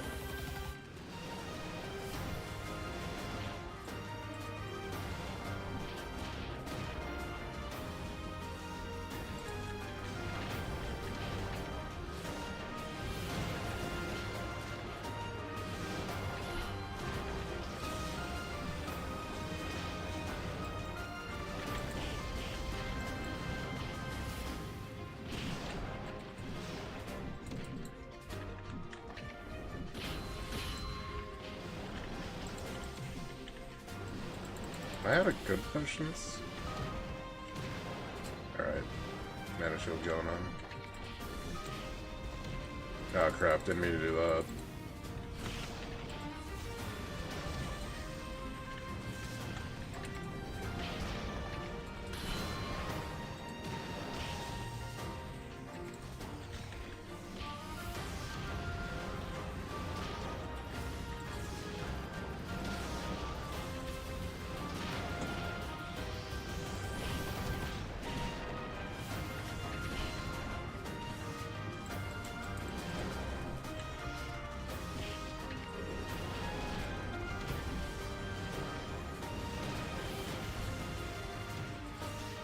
Oh man.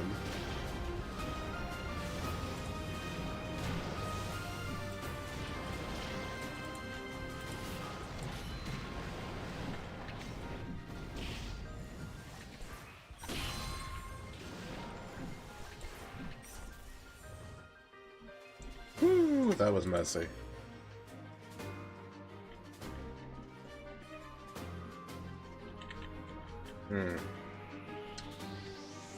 Am I out of potions? Because that could be a problem.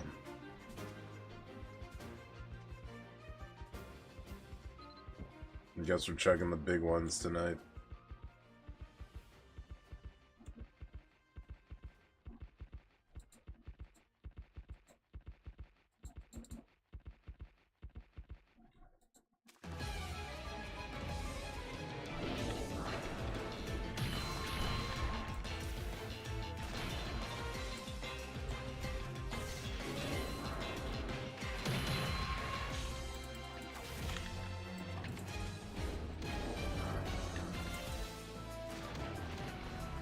Alright, these stupid things.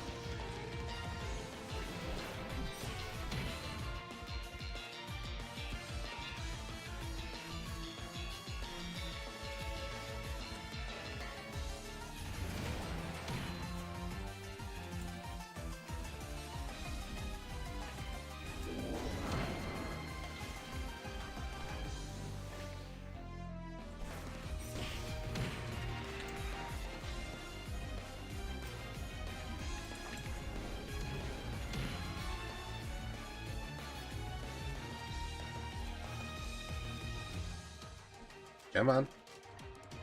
Come on, you little bastard.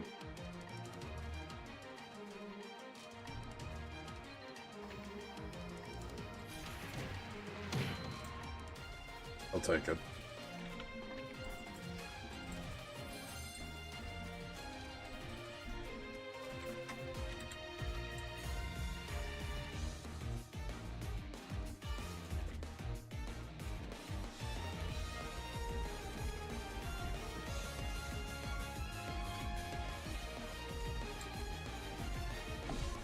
Probably bring this guy back.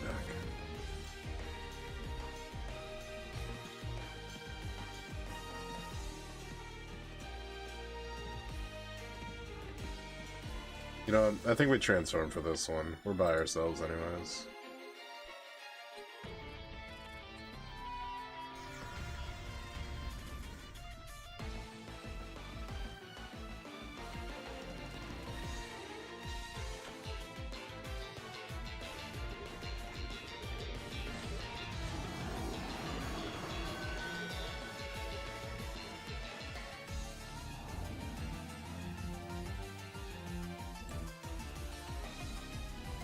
You know what? This is a rare moment where I think we double down on power.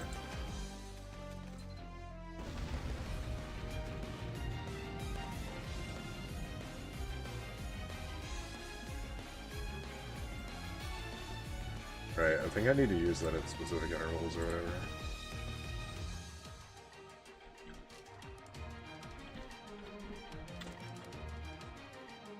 Okay, because I had to make sure what I knew where it was.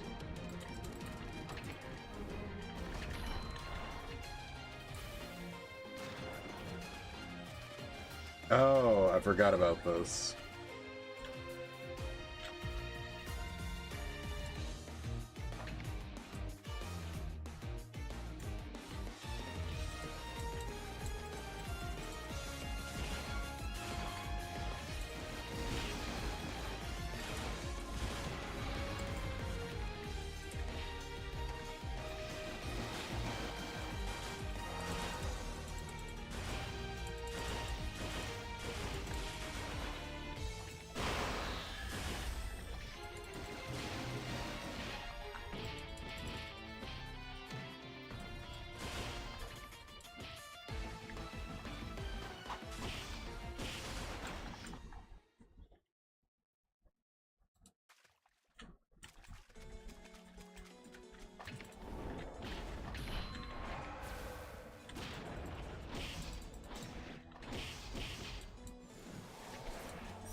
Let's go.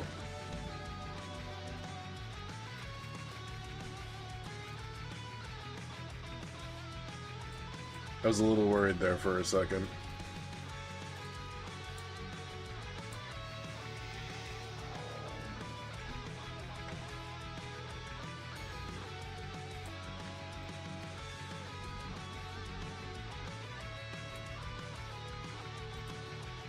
I haven't really worked on my stones in a while, too.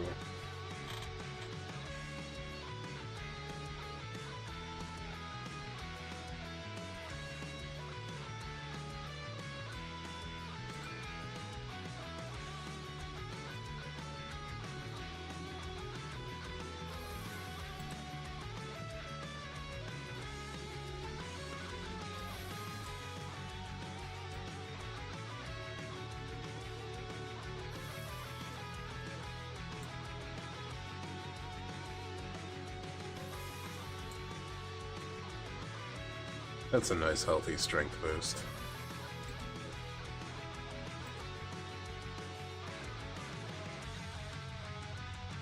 Maybe you should try rerolling.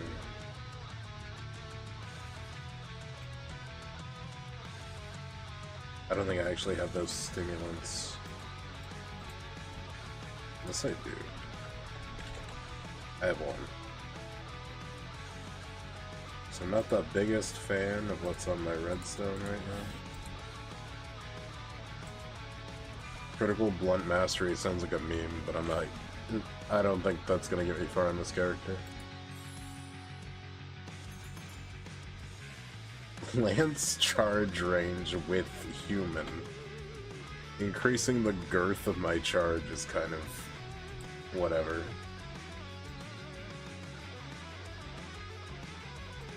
That could be a really fun meme, but like I think potency is better than range in this regard. And even then, I don't think that's the type of roll that I would like.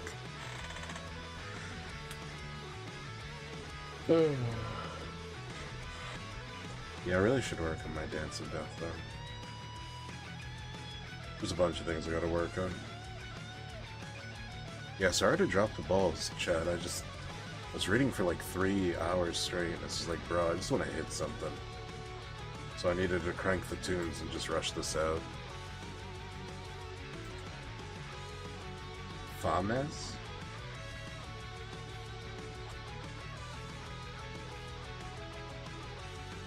Wonder what that is. I don't know if I've noticed that there before. Has that always been there?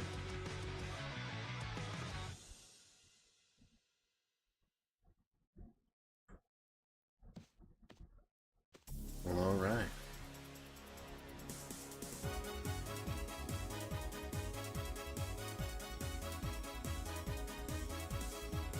I don't know if I want to run another dungeon for funsies. I don't know if Rory wanted to hang out and do another finish out or not.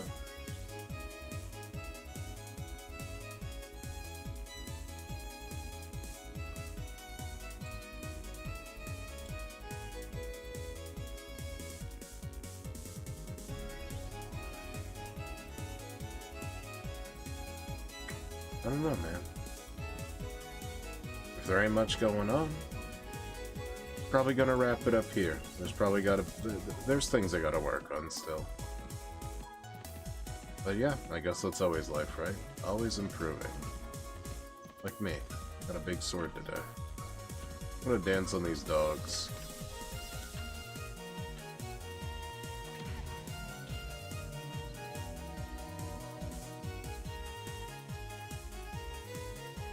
I wish that didn't have a cooldown of 100.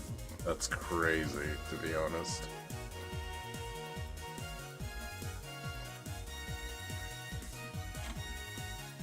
But yeah, I think we'll wrap it up here. It's been 4 hours. Sorry this wasn't the most action-packed stream for those people looking for that hardcore Mabby action. Next time we do this, probably do like an intermittent action break every once in a while if the story hasn't progressed in any way that lets me push buttons and get into the part of the game that I like a lot. Like, if it wasn't for the fact that the story was absolutely mandatory, I probably wouldn't be doing some— This is so long. Unless these are like one objective each and it's just like boom, boom, boom, boom, boom. That is so long.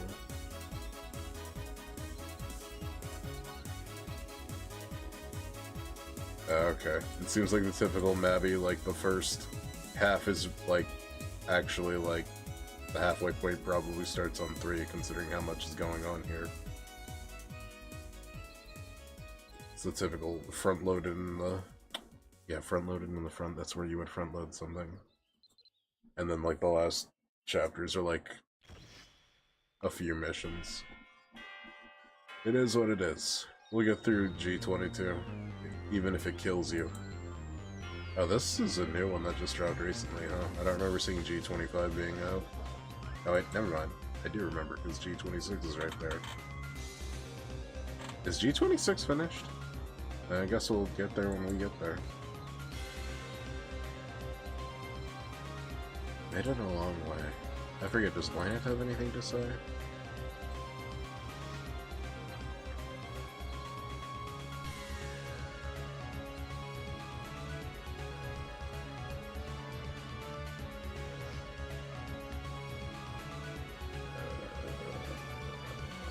Start a conversation.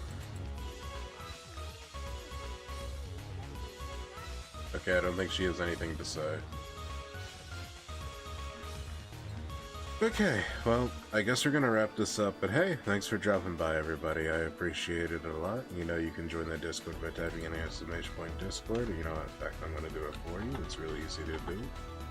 It's the best way to keep up with the memes, the streams, and various ongoings. Also, to talk to me about dumb shit. You got dumb shit you want to talk about? I'm there.